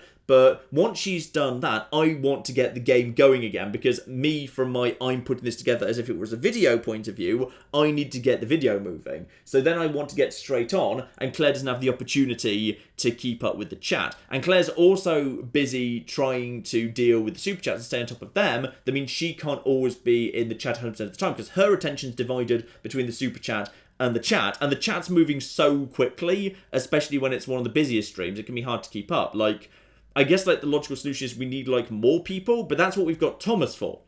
Thomas, who is very often in the chat and then is like, trying to kind of deal with just the chat, while Claire's dealing with the super chat and also the chat, and I'm focused on the game. So everyone's kind of got their own role there, but when it gets really flipping busy, it's very, very hard sometimes to get the balance right, especially when it's busy. Because like, I don't really see a logical solution. Like, people who've donated via Super Chat absolutely deserve to get their minute in the sun, because they've actually chosen to open their wallets to support the channel directly. So that's absolutely fair and reasonable, and I can't really make much of a compromise there. Me, I'm putting together, or trying to put together, a good live stream, a good video. I need to keep the video going and keep it moving as best I can there. And Claire's just trying to keep on top of things as best she can against a tidal wave of flipping messages. Like, it is a logistical thing. It's a logistical thing, and it's one where absolutely probably both Claire and I could do better, but I don't really see an easy answer to that. It's just a case of practice as best we can, because it is a difficult one to get right. John, is there a question you think we should have asked by now and we haven't? If so, what is it and what's the answer? There's a couple of just like basic questions that have ever come up. As far as I can remember, no one's asked like really, kind of introductory first date, albeit terrible first date, I guess, stuff like, what's your favourite colour, John? Like, some just basic stuff like preferences tends not to come up. The questions tend to be very centred on Many a True Nerd, which makes sense in a Many a True Nerd kind of Patroncast, I suppose. But yeah, just kind of little bits of personal detail tend not to show up. One of my favourite colours is orange, by the way. I've always liked orange. John, I know publishers, especially big ones, can set gag clauses. Yep, we call them non-disclosure agreements to avoid using the word gag, because gag is a nasty word. Telling you not to talk about a game before date X. They also give conditions such as you must put up a video by date Y. No, in fact, I don't think I've ever seen that condition. That would be a ridiculous condition, because if a publisher sends me a code, like, unasked, or even if asked, to be honest, like, they can't send you a code and make a condition of the code, a video must be up by a certain date. Like, they could only do that if they were paying you. Like, that might be a condition if you were being paid and it was a sponsored video, but for a not sponsored video, no, that would never be a thing. But many videos come with non-disclosure agreements, which are mainly for don't put a video up before this date. And they're very often like a bit vague on whether you could tweet that you have the game, but generally as a politeness, I don't anyway. If you and Claire could go for dinner with any game character, who would it be? Well, Benor, obviously. Though the risk would be both me and Claire would desperately want to go home with him at the end of the night. So, what can you do? Oh, Benor. What superpower would you have and why? I've always liked super speed, because it annoys me going places, like, the amount of travel time it takes to go anywhere, especially in London. It takes, half an hour to get literally anywhere. So I'd like super speed. So, if I wanted to go somewhere, I could just be like, you know what? I can just do what I want up to, 5 seconds before I have to be there. And then, zoop, I'm there. Lovely. Absolutely fantastic. Plus, it seems to be a very flexible superpower. Various superpowers seem fairly limited. But, Flash seems to be able to basically do loads of really interesting things with super speed. Outside of Mass Effect, what's your favourite video game romance, apart from Baynor, of course? Hard to say. There's not many great video game romances, are there, to be honest? I mean, I guess probably the best ones are, there's some decent ones in Skies of Arcadia that are okay, but there's not a big number, to be honest. Mass Effect is the only real franchise where I got really properly heavily invested in a video game romance. A couple of political questions. A couple of people asked me about the German election. Honestly, I don't know enough about the German election to comment on it, to be perfectly honest. I don't really know much about the German election, so I'm going to kind of pass on that one, I'm afraid. The Spain thing's interesting. A couple of people asked me in various different ways, and in some ways, the ways that each of the questions were phrased are quite interesting, because they're quite telling potentially about the perspective people are coming from. Asking me about Spain and the Catalan independence referendum vote thing. My only view on that is kind of, watching the images and the testimony that's come about that. If there's one thing Spain could have done to make Catalan independence vastly more likely to actually happen, and quite soon, they pretty much did it with how they responded to that vote. Whether or not you consider that vote legal or illegal or symbolic or ridiculous or whatever, the way Spain reacted to it has, to my mind, made Catalan independence vastly more likely, and by the sounds of it, vastly more popular, because a lot of people who would have been on the fence and wouldn't have minded one way or the other have been kind of steeled against the Spanish response by how ridiculously OTT it was. So I suspect that Spain has shot itself quite badly in the foot there. Would you be open to playing the Yakuza franchise? I'd totally be open to it. I just don't really know where to begin with it. So recommendations down in the comments, please. What's a good spot to begin with that franchise? And just double checking, having the woman show up and Benor cheating was planned, right? Yeah, the whole thing was planned. The whole thing was planned quite carefully in every little detail, quite ahead of time. I know she was a house card and all of that. All of that was indeed planned. Also, I suggest you watch Orville. It's good science fiction and comedy. You know what? If Star Trek disappoints me a little bit more, it's quite possible I will jump ship to Orville instead. Though actually, I'm not sure how I watch that in the UK. I'm not actually sure where I would get access to that. How did friends and family react when you quit your old career to make YouTube videos for a living? My family urged me to do it, because at the point where I was kind of close to doing it, I was working a quite long hours full-time job, and I was doing close to the same hours I do now anyway, so I was working stupid 80, 90 hour weeks, and I was exhausted. I was close to a burnout, and my family basically said, you look exhausted, you need to pick one thing and just do that, you cannot do both of these things. So they were thrilled just because it meant I was doing slightly less ridiculous numbers of hours per week. Are there any games you've enjoyed playing and could recommend but haven't put on the channel because making a video didn't work out for some reason? As above, actually, I think that's kind of similar to a question we had earlier, which is, yeah, I'd love to do a bunch of Nintendo's second-party stuff and first-party stuff too, like Eternal Darkness in particular. And yeah, I did make a Risk of Rain video, but I wasn't the biggest fan in the world and the recording messed up, so it never actually happened. What games would you like to play for upcoming midweek miniseries? I think Stalker's kind of top of the list. Stalker's pretty high up the list. Anything you're willing to share about the upcoming one-off live streams? I actually make those up pretty much last minute. I suspect Mashinki, the train game, will actually show up again. I think that will be back in live stream form. Other than that, I kind of make them up as I go along, so I'm afraid I don't really know what's coming up in the one-offs there. Any chance we can get some videos of you playing board games with Claire? We have been discussing Tabletop Simulator. We're thinking Tabletop Simulator. Something could happen there. Yes, we are thinking that's going to be the way to make that work. What do you think is the worst occupation in Stellaris? Ooh, interesting question. Probably the first colonist down on the ground of a low habitability planet, really. You just get sent on an arc down to a planet where, you know what, you just know. You know you're only there because there's some Betharian. The fact is, the planet's, you know, a hellhole and you don't want to live there and it's absolute flipping nightmare. But screw it, there's Betharian, so you've been sent there. You haven't been sent there for a glorious new life or because of any utopian ideals. You've been sent there because there's some nice stone in the ground and we want you to dig it up and then shove it in the power plant. That's probably a pretty bad job. John, I was wondering why you do so many one-offs and short series for long games. Doesn't seem like you can properly judge a game designed to be played over 100 hours based on a small sample size of just a couple of hours. True. I try and compromise as best I can, which is, like, sometimes other channels that, like, you know, they evaluate and give an opinion on a game when they've clearly only played, like, say, the first hour. I think that's not fair. I always try and play at least a good, healthy number of hours before I pass judgment on a game, which is why in a one-off, I'll very often play for, like, 2-3 hours, especially if it's like a bigger game. I'll play for, like, 3 hours before I actually pass any form of judgment. But I think, like, we can't always do, like, every game that's a long game played in full.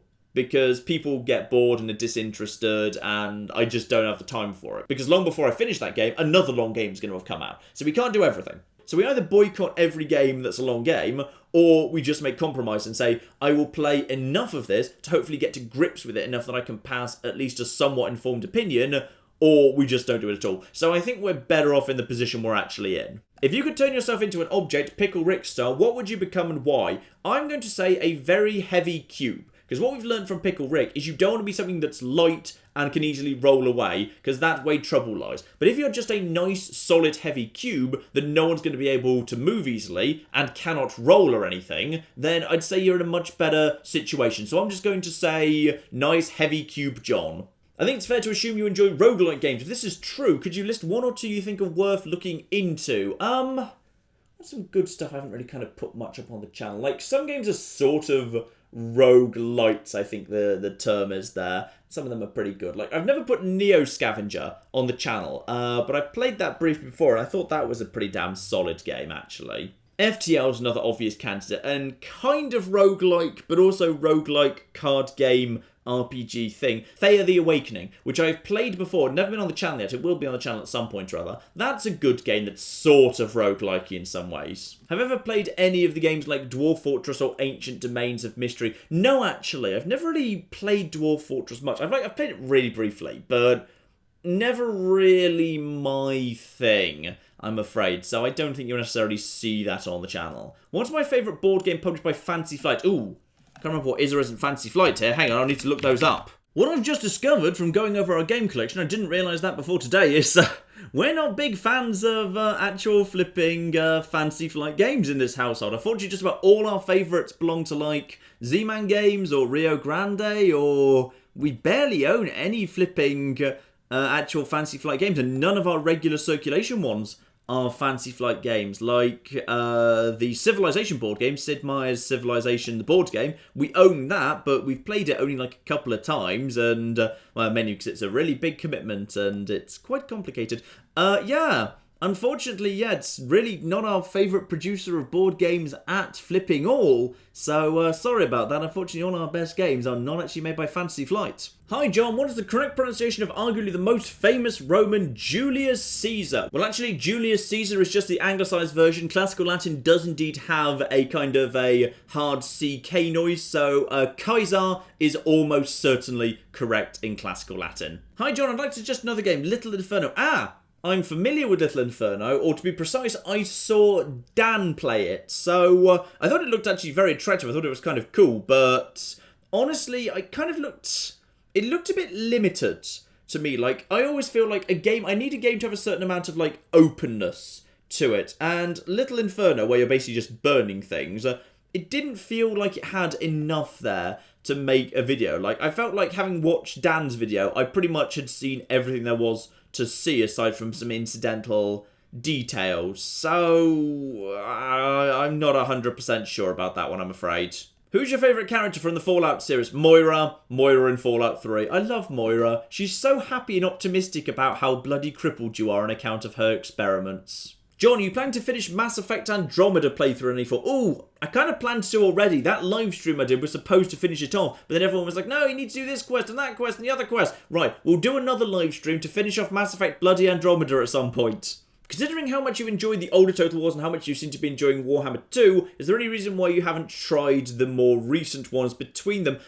Pretty much just coincidence that, like, for ages I didn't have a computer powerful enough to actually run them. Because, like, my old computer, like, it chugged horrendously even with, like, Empire Total War, so I just didn't bother. And then by the time I got this new computer, we were pretty much, like, at the cusp of Warhammer, Total War Warhammer, I mean, coming out. So as a result, like, I kind of just skipped straight on to that one. So no particular reason, simply a case of technology limitations. And we will absolutely go and look at, say, Shogun 2, which is widely regarded as a very good one, and Attila, which is widely regarded as a very good one. In time, absolutely, we'll go back and look at those. Did you ever play any more of Nier Automata off-channel? I didn't, actually. One of the downsides of, the fact that I pretty much have to be working, like, 7 days a week on constantly producing new content is I don't have much time to, like, finish games, even if they're interesting. Like, if I had time, I'd probably have finished, like, say, Tokyo Dark off-channel, because Tokyo Dark was really interesting, and I'd kind of be curious to see where that went, but I just did not have time. So basically, if I'm not making videos of it, and if it hasn't done well enough to justify a full series, if I don't want to make a full series, then generally, I don't actually see the end of games anymore, so I have no idea what the endings are like, but I have heard good things. Out of Jidge, Neon Chrome, and Time Recall, what was your favourite? I actually really liked Time Recall. I liked the system of killing people in rapid succession to unlock the time powers. That was a really nice system, especially with kind of time warping through the scenery to destroy it all. That just felt really nice and satisfying. Did the flower censorship of Red Dead Redemption thumbnail stop the videos from demonetized? Not entirely, but it did help. In case you hadn't noticed, I've started adding flowers, or rather Claire has, she was the one who made them. We've started adding flowers into the Red Dead Redemption thumbnails because we've been warned that Google is now scanning thumbnails for guns and knives, etc. Like, sufficiently stupidly that, like, Cook Serve Delicious was flagged as advertiser unfriendly because there was a knife in the thumbnail. That's how stupid this system has got at this point. So we started putting flowers in, and while they did still get briefly demonetized, the hilarious thing was, it didn't immediately. Previous ones were demonetized the moment the video was put live, whereas the ones with the flowers, we tend to get, like, most of the views through before it gets demonetized. So we think we have actually fooled the system by covering up John Marsden's gun with a bouquet of flowers that he's taking to Bonnie. Did you get a good night's rest last night? No, actually, I didn't. I went to bed very, very late indeed because I was rendering something until late in the night, and then I had to get up a bit early to try and sort out the emergency flipping plumber for these bloody pipes. So, no, actually, I did not get a good night's rest, unfortunately. Would you consider enabling community subtitles on your videos now the community can moderate them as well? Yeah, for those of you who don't know, I think I raised this in the Skyrim livestream. The reason why I haven't enabled community subtitles is, because I'd be concerned that someone could very easily sneak something horrible in there, because we put out, a good sometimes 2 hours of stuff a day, so no one would be moderating actually what goes into the subtitles. Someone could, pick a video from months ago and type something really horrendous. If a troll decided to do that, they could type something really horrendous and offensive and nasty into the subtitles months ago, and no one would ever know. No one would ever know until someone actually saw it and it brought it to our attention. So I'm just really nervous, and I don't see a solution to it. I see how it's a really nice thing to be able to do, but I'm just really concerned that it just opens the door to such unpleasant trolling, and thus, as a result, the policing it would require would be quite significant. So I'm just very nervous to enable that. Will we get a Halloween special? Now, I would have planned for there to be one last year. In fact, there was. There was a special Halloween Spooktacular, which was Resident Evil. And no one watched it. It was terrible. So I'm thinking maybe we'll try something a bit different. We'll see if we can make a Halloween special work this year. But if it doesn't work again, just for some reason, maybe it's just because all the Americans go out trick-or-treating or whatever. But maybe we'll do a Halloween. I've been vaguely thinking about a live stream.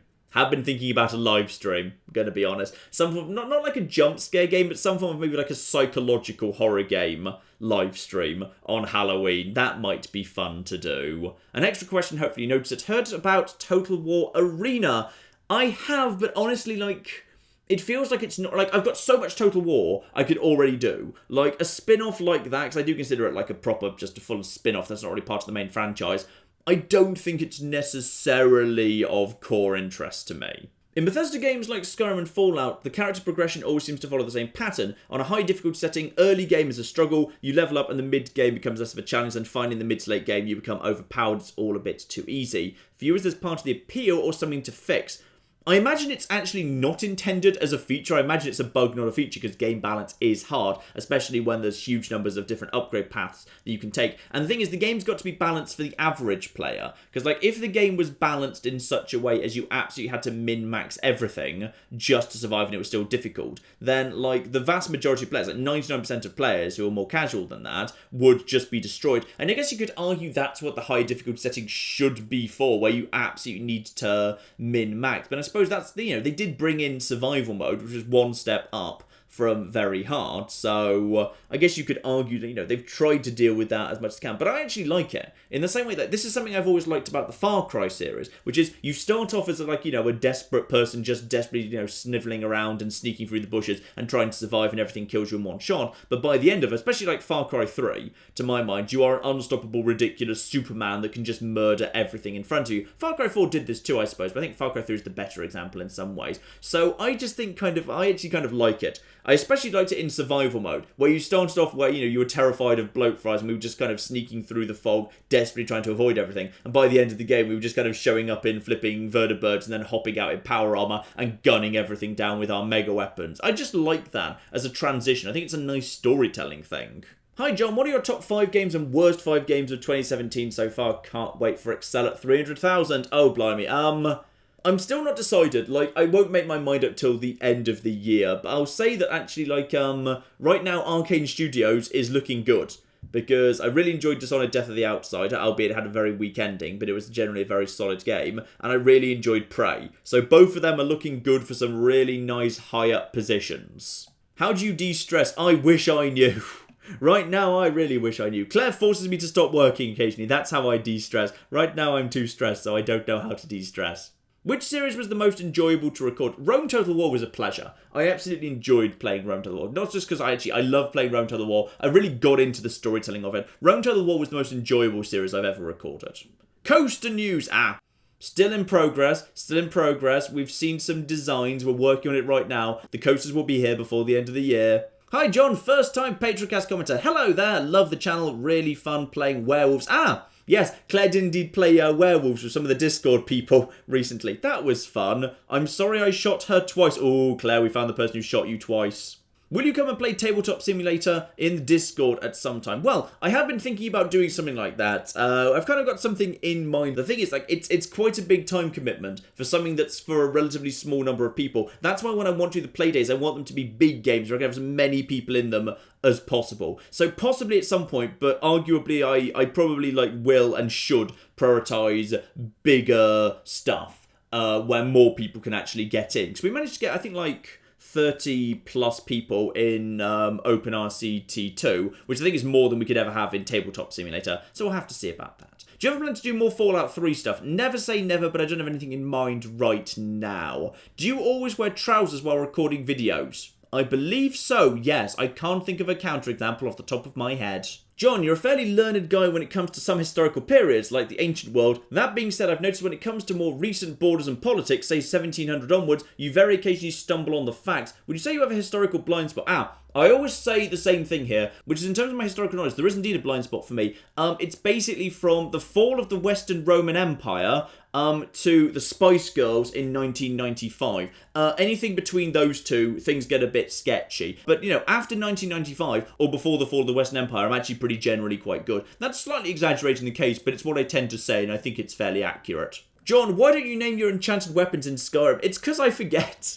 I keep meaning to, then I just forget. It's just genuinely a thing I just keep bloody forgetting, unfortunately. And liberate Vilnius from the bloody Polish already, damn it. Oh, they're dug in there pretty deep. Don't worry, we'll get to them. But they're dug in pretty deep right now. Why is Nintendo so out of touch? It's because they're scared of the internet. And actually, the interesting thing is, of like the publishers in the world who have really come round and being open to, the internet and modern, what we call influencers, for whatever reason. Like the ones, the publishers who are based in America and Europe have all come round pretty much. It's pretty much entirely the publishers that are based heavily in Japan, like the Eastern wing of Square Enix or Nintendo, or to some extent some of Sega's Japan team, that seem really, really hesitant and nervous around the internet. So I'm guessing it must be a cultural thing, because it does genuinely seem to be the Japanese publishers who are the ones who are the holdouts against liking and embracing YouTubers. John, are you planning to build your own house in Skyrim? Not imminently, but absolutely I would like to show off that. So I'll probably just kind of try and do that in a single episode when we build a house. So I'm not sure when that's going to be, but we will do that at some point. John, have you ever considered playing any of the Command & Conquer games before? No, in fact, I've barely played any in my entire life. In terms of my RTS stuff, I was more into StarCraft in that period, and we've done videos on StarCraft and StarCraft Remastered and StarCraft 2, so you probably have guessed that. So the thing is, maybe I'll do it as a stream at some point. I'd love to feature it, but it would just be a one-off, because I feel like I'd just annoy the fans of Command & Conquer. Do you know when we can expect the second chapter of the Life is Strange prequel? No, I don't, actually. I've not been given any insider information on that, so I've no bloody clue. I am somewhat looking forward to it, if only because I'm kind of curious now what the deal with Rachel is. Was that at the end of the first part just like an artistic thing, or does she actually have some form of weird nature superpower thing? I'm actually not flipping sure. What was the most stressful part of the You Only Live Once run? Probably the New Vegas DLC. The New Vegas DLC was horrendously stressful, particularly Dead Money and Lonesome Road. They were both flipping really unnerving. The YOLO run, which was my favourite to play, I probably had a bit more fun with Fallout 3, because Fallout 3 was a bit more tactical, where you made decisions to kind of go from place to place to pick up certain really strong weapons, getting hold of, say, the gun that can basically cripple any enemy's legs, thereby disabling any enemy that's purely a melee enemy, like Deathclaws, for example. So Fallout 3 has more weapons that can hard counter a large number of enemies, which I think made it a bit more interesting tactically. So I'd say Fallout 3 was the most fun one to actually play, whereas, New Vegas was way more stressful.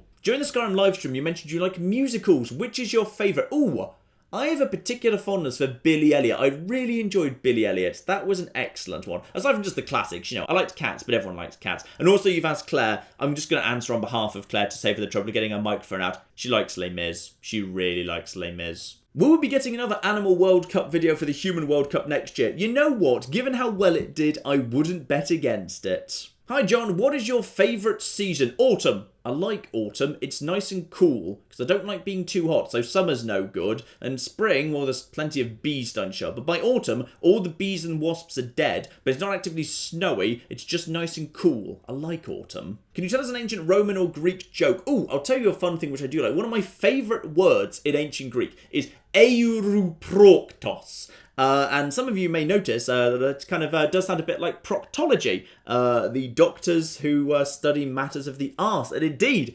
euruproktos is literally an adjective that is commonly translated as gaping arsed. It is a word that basically means someone who has a stretched arsehole from having been penetrated in too much gay sex. And it is I'm so glad that's a word. That's a word that exists in language.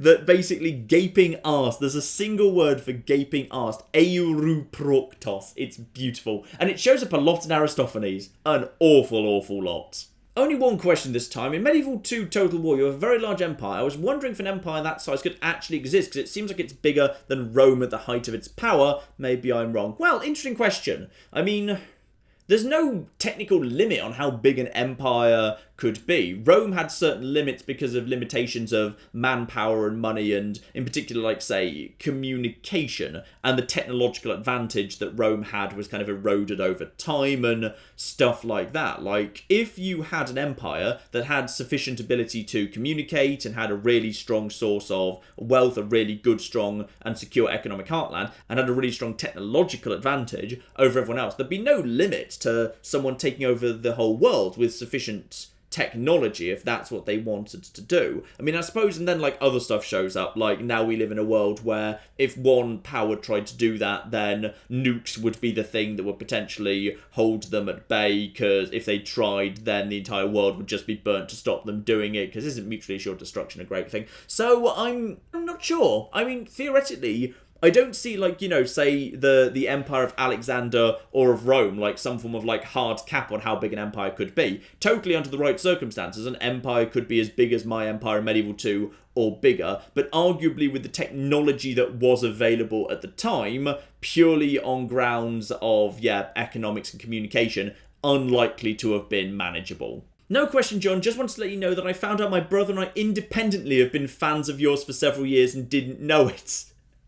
And after mentioning a YouTuber doing a challenge run of Fallout 4 based on a single health bar permadeath run, he looked at me oddly and said, "Many a true nerd. We had a fine time recounting our love of your channel." Aw, that's sweet. I like that. Have you considered using a program like Plural Input or Decolab so that you can have two cursors on your computer and Claire can actually control Super Chat while you live stream? Oh, that's a nice idea. Though I will actually have to double check whether that works with the games. Of course, part of the problem sometimes is the game locks the cursor inside the game window, and there's no option in the options menu to basically say, I want the cursor to not be locked inside the game. So if that was the case, then presumably just both cursors would be locked in the game and it wouldn't actually help us that much. But we will definitely look into that. That's actually an interesting idea. During my time at school in the US, I've accumulated massive amounts of debt, like most students in the US. I'm wondering what your thoughts are on American colleges. I do find some American stuff really interesting. I think I've said this before. I can't remember where I said it. This may have been in the Patroncast. I can't remember. Like, I find it odd that, like, America's got this big culture of we've got to protect ourselves from our own government. You know, we've got to, you know, keep our freedom. Our freedom is really important to us. We're going to keep these guns because it's really important to us. The government can't actually oppress us.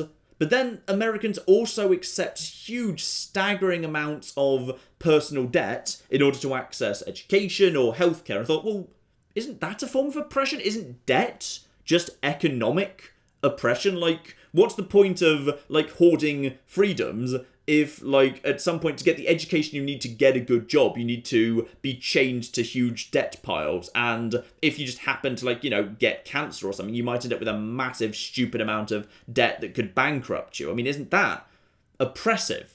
And isn't that in some ways, like, worse oppression than, like, a steady form of ongoing oppression, like, say, higher taxation in a social democracy like we have in Europe, where there's therefore better safety nets against that sort of thing, and education is cheaper, and healthcare is free at the point of use and paid for through general taxation and stuff like that. Like, it confuses me. It confuses me how, so particularly the American healthcare system, how in a country that's so kind of, you know, clearly worried about the government and has guns to protect themselves, people don't go on the flipping street and demand better healthcare from the government. The ethos seems to be from a lot of people, they're scared of giving the government healthcare, which I find odd, because it doesn't feel like the private companies and the private insurers have done a great job so far. There's just bits of America that confuse me from a kind of a European social democratic background. What was your go-to time killer while commuting before going full-time YouTuber? Fun thing, actually, I used to, I never kind of, like I was saying earlier, I never had music on. I'd always just kind of, when I was commuting, I'd grab one of the London papers, like the Metro in the morning and then like the London Evening Standard in the evening. And I always used to think, oh, this is fine, this is just a way of absorbing some news. Then actually, like, you know, having kind of not been reading them for ages, when I like kind of, you know, happen to be going somewhere and I pick up the London Evening Standard now, I kind of really think, bloody hell, this is horrendously biased trash. Blimey, that newspaper is just terrible. It's like just weird London propaganda. It's just really weird London propaganda. And I never really noticed at the time just because it was kind of there every day and I never thought about it. But then you stop reading it for ages, you go back to think, wow, this is weird. This is just strange propaganda that's being given to all commuters, and it's actually kind of freaky now. So yeah, I always used to read the free newspapers, though now I kind of regret it because apparently it was weird all along. Would you ever ride a motorcycle? No. Terrified of motorcycles. I can barely ride a bike. I'm so scared of them because it just feels insecure to me. I'd much rather walk than cycle anywhere, and if need be, I'll just drive in a nice, safe car. That feels much safer. Motorcycles terrify me as a concept. Given the choice, would you prefer to have Conjuration Magic Skyrim or Biotics Mass Effect? I'll go for Biotics for Mass Effect, because Conjuration Magic, I'd feel kind of bad, because it would kind of be like, it'd be hard to explain if someone walked in after you just summoned, like, a flame Atronach, and, like, you've just suddenly got a weird flamey booby lady. That's awkward to explain. Meanwhile, if I just summoned, like, say, the Ghost Wolf, I'd feel really bad, because sure, it's really awesome to have a ghost puppy, but it, like, dies every 60 seconds. You need to constantly be conjuring it back. And I always wonder, is that the same ghost puppy or is it a different one? So I'm just going to go for Biotics, because then you've basically just got Jedi powers, and that's awesome. Would you consider playing Factorio? Not imminently, but I've found a game very much like Factorio that I've just received review code for. I was introduced to it at EGX, and there is going to be a video of something very similar to Factorio very soon indeed. What do you think of potential Russian involvement in attempting to influence many Western nations politically by supporting divisive groups and issues within those countries? It's terrifying, isn't it? It's truly flipping terrifying. Yeah, it is. It's pretty bloody scary. I mean, I hope the risk is overstated, but it is pretty bloody terrifying. Any chance of a proper modern survival run in Skyrim at some point? Never say never, but to be honest, in the Elder Scrolls series at this point, I feel like what I'm more likely to do is, after I'm done with Skyrim, go and look at, like, Oblivion and Morrowind and heavily mod both of them to make them a bit prettier and stuff like that. So, never say never, but it's much more likely that, we're just going to go back and look at different ones. By the time we've done all that, I imagine Elder Scrolls 6 will pretty much be out, so I wouldn't expect it anytime soon. P.S. Claire is the best, she's not, you're lying. I once remember being told that bloody was the British equivalent of the F word, same with two fingers held up in the V palm towards you being the equivalent of a middle finger. You say bloody all the time like it's no big deal, but you don't use the F word. Please re-educate me. British swearing is interesting. I think bloody is quite mild. I think it's nowhere near the F word. I think it's very mild indeed. Like, I would say bloody in the workplace without thinking about it. It's like damn. Like, something's damn annoying or bloody annoying. I'd say they're about of comparable strength. I think they're absolutely fine. Like, what I like doing is I like using swear words that don't exist. Like, I often use the term cocking. Cocking isn't actually a swear word. You can't reconstruct cock in that form. Like, cock should just be a noun where you just say, you either call someone a cock, which I guess means like, it's like a twat, but probably slightly milder, and probably a slightly more extreme version of dick. I'd say cock is more extreme than dick, but less extreme than twat, I think. So, like, I prefer just to therefore not say cock as a noun, but just use, I guess, cocking something like it's like an adjective form, which isn't really a thing. So I just like using kind of fake swear words, but generally the ones I do use are in England pretty mild. John, I'm coming to London for the first time in my life on the 7th of October and will be staying for 7 days. Tell me what I should definitely include in my 7 days London You Only Live Once run. British Museum, definitely. Spend a full day there. The British Museum is amazing. I always like the London Museum of Surgery as well. It's a relatively small little visitor museum, but it's really damn interesting. In the last Lars live stream, a letter to your MP about Brexit was mentioned. Would you be kind enough to read that letter? I don't have it. I just use a site like They Work For You to email my MP when I basically want to annoy them about anything, so... as a result, yes, I don't actually have a copy of that letter, but I do like occasionally just bothering my MP with pretty much anything that happens to annoy me, yes. Because if I'm going to be annoyed, they have to be annoyed too, damn it. Tell us about some of your favourite movies. Okay, one of my favourite movies, I love Megamind, which was the kind of the animated superhero thing. And no one ever really seems to consider it a classic. I think it's a total classic. It's one of my favourite, like, animated films and superhero films of all time. It's a beautiful movie. And every time I rewatch it, I get something new out of it. It's just a wonderful film. Oh, bloody hell, someone reminded me about the NaNoWriMo dramatic reading, please. Sorry, I have to record the Patroncast today because of all the flipping days off and Claire's parents and stuff. So I do not have that to hand with me and I don't have time to dig out the file. Remind me next month, and appropriately, it will actually happen in November, in the October Patroncast, which will happen in November, so it'll be appropriate that it actually happens in November, damn it. What are my thoughts about the observation that I potentially was rushing through The Witcher 1 slightly? Honestly, I don't think I was. I felt like I did a pretty comprehensive job going through the first chapter. Like, you know, I did a bunch of little, like, sub-quests, and I explored around and wanted to do everything properly and chatted to everyone. Like, it might look like I'm rushing, because, like, if I'm wandering around and I don't find anything interesting, it just gets cut out, so a large amount of stuff does actually just end up on the editing room floor. So maybe it looked a bit rushed, but I felt like I pretty much did, like, everything I was asked in that first area, with the exception of going into the cave, because I thought I'd be able to go and do that later, because I didn't realise I was about to be arrested at the end of the first chapter and tossed in prison. So I felt like I did pretty much everything that was actually available to me in that first chapter. So I'm not really sure it's fair to say it was rushed. I did, like, pretty much everything I could do. And it actually did really well in views, so it'll definitely be back in some capacity. Maybe not as a full series, but I think Witcher 2 will now show up as a mini-series as well at some point. And at what stage did my channel start getting publishers and developers sending me code? I have noticed, I mean, it's just a thing that happened slowly over time. Like, you know, a couple of years back, I always had to email people and basically ask for code. These days I get sent a lot of code even without asking, but like even today, like for big releases, I need to be the one that chases publishers to actually get review code, because often they don't actually have that much going around. Have you ever tried Blood Bowl, turn-based strategy murder football? I've never tried Blood Bowl, but now you've described it like that, I kind of want to, yes. John, as a former marketing analytics guy, have you started to develop a concrete sense of what kind of videos work well and which don't? Somewhat, yes, and I kind of always try and pick games I think are gonna kind of fit into that sort of thing, where, you know, where there's a chance for me to tell a story, which is why I always say games can't be too linear. I need an element of non-linearity so I can make up my own stories. I like, you know, more than one character in the cast, so I can sort of, you know, assign motivation to those guys. So, like, you know, emergent gameplay is always great, so there's some wacky stuff. I like it when there's, you know, there's multiple moving parts, they can all interfere with each other,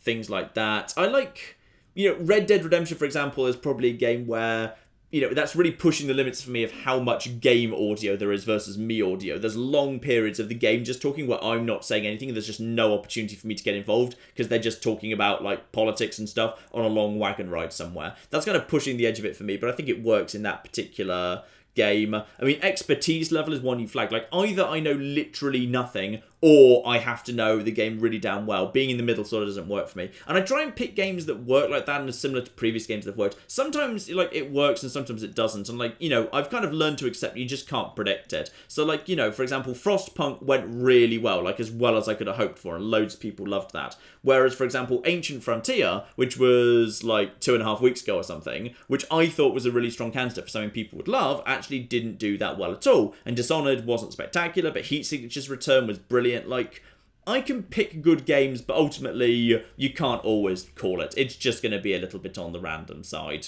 I'm curious if you're familiar with a YouTuber known as The Dom and his series Lost in Adaptation. I'm afraid I actually do not, but I will check it out at some point. In Witcher and Lonesome Road, excellent voice acting aside, both Geralt and Ulysses' lines are written in a way that bugs me, with pronouns and articles being dropped for cool stylized speech. Went to store, had to get bananas. No bananas. Made me angry. Screamed. Yeah, it also kind of works like Rorschach's journal. It's great. It bugs me a little bit, because it kind of, as some people point out in the comments, like, Ulysses' speech is designed to sound more deep and cool and philosophical than it actually is. There's some really interesting stuff going on in Lonesome Road and the way the story works in terms of, like, the overall arc and how Ulysses works in his motivation and how he watches you and sets you challenges in order to justify his own actions, but yeah, I agree. The way they've kind of written his speech is designed to make him sound a bit more, you know, intelligent and profound than he actually probably is. Would you ever do a Fallout no VATS run? Ooh, no. One, because I like using controllers, and it's kind of, you know, manual aiming is more difficult with the controller. And two, because literally you are vastly weaker. Like, just because of the number of perks that pertain to VAT shots, and VAT shots just having a bit more power and so forth. Like, and also enemies while you're shooting. Like, an enemy that would, like, be able to close the distance with you in, like, you know, the matter of just, like, you know, 3 bullets or something. In VATS, they're clearly going a lot slower, so you can get more, like, you know, 6-10 shots off with the right gun at the same enemy, and they won't have got to you yet, because they just seem to basically be stuck in super slow motion. So it's not just slow motion, it's also slow motion where the enemy is in far slower motion than you are. Like, you're literally screwing yourself if you don't actually use VATS. Just especially in Fallout 4, where there's so many perks pertaining to criticals and critical banker and stuff like that. Like, you are just so much weaker if you don't. So I think it would be hard to do, because I wouldn't just be like setting myself a challenge. I'd be actively playing the game badly in an inefficient, weak way. To you and Editing Claire, do you like pumpkin spice lattes during this time of year? I can answer on behalf of Claire for this one, safe with the microphone. I don't. Claire most certainly flipping does. And a few months ago, I ran into another American who was one of your subs. Given what you know of your American sub numbers and US population, what are the odds? Okay, this isn't too difficult to do. In fact, I'm just going to roughly ballpark this right now. I know for a fact about half our subscribers are American, so I'm going to say that's 150,000. And I'm going to say the American population is, I believe, about 300 million. So 300,000,000. I'm going to render that as a percentage. So that would be 0.05% of the population of America, if I'm reading that correctly, is indeed going to be a subscriber of ours. So a random person you walk past in the street in America, if you're a subscriber to us, then there's a 0.05% chance that that person is actually a Many a True Nerd subscriber, which quite frankly strikes me as pretty bloody high. What percentage of the games on the channel are ones you or Claire find versus people reaching out to you? Probably about 3/4 we find ourselves, and the other quarter is stuff that just came out of nowhere and I kind of wanted to cover. That's probably about that. What game feature would you want in real life? Minimap? Ooh, quest markers. Quest markers would be very useful. Or, actually, no. That thing in, like, Watch Dogs and GTA, where when I'm driving somewhere, literally there's a thing on the road showing me where to turn, so I wouldn't need to bother with maps or GPS. I could just follow the flashy thing on the road. That'd be bloody useful. What's your special score? I think we all know that perception's going to be pretty bloody low. I'd like to think, hopefully, that intelligence, charisma, and luck are pretty high, however. Would you be interested in playing State of Decay? Yes, I've been meaning to play State of Decay, actually. I just haven't got round to it, but I have been meaning to actually look at that one, yes.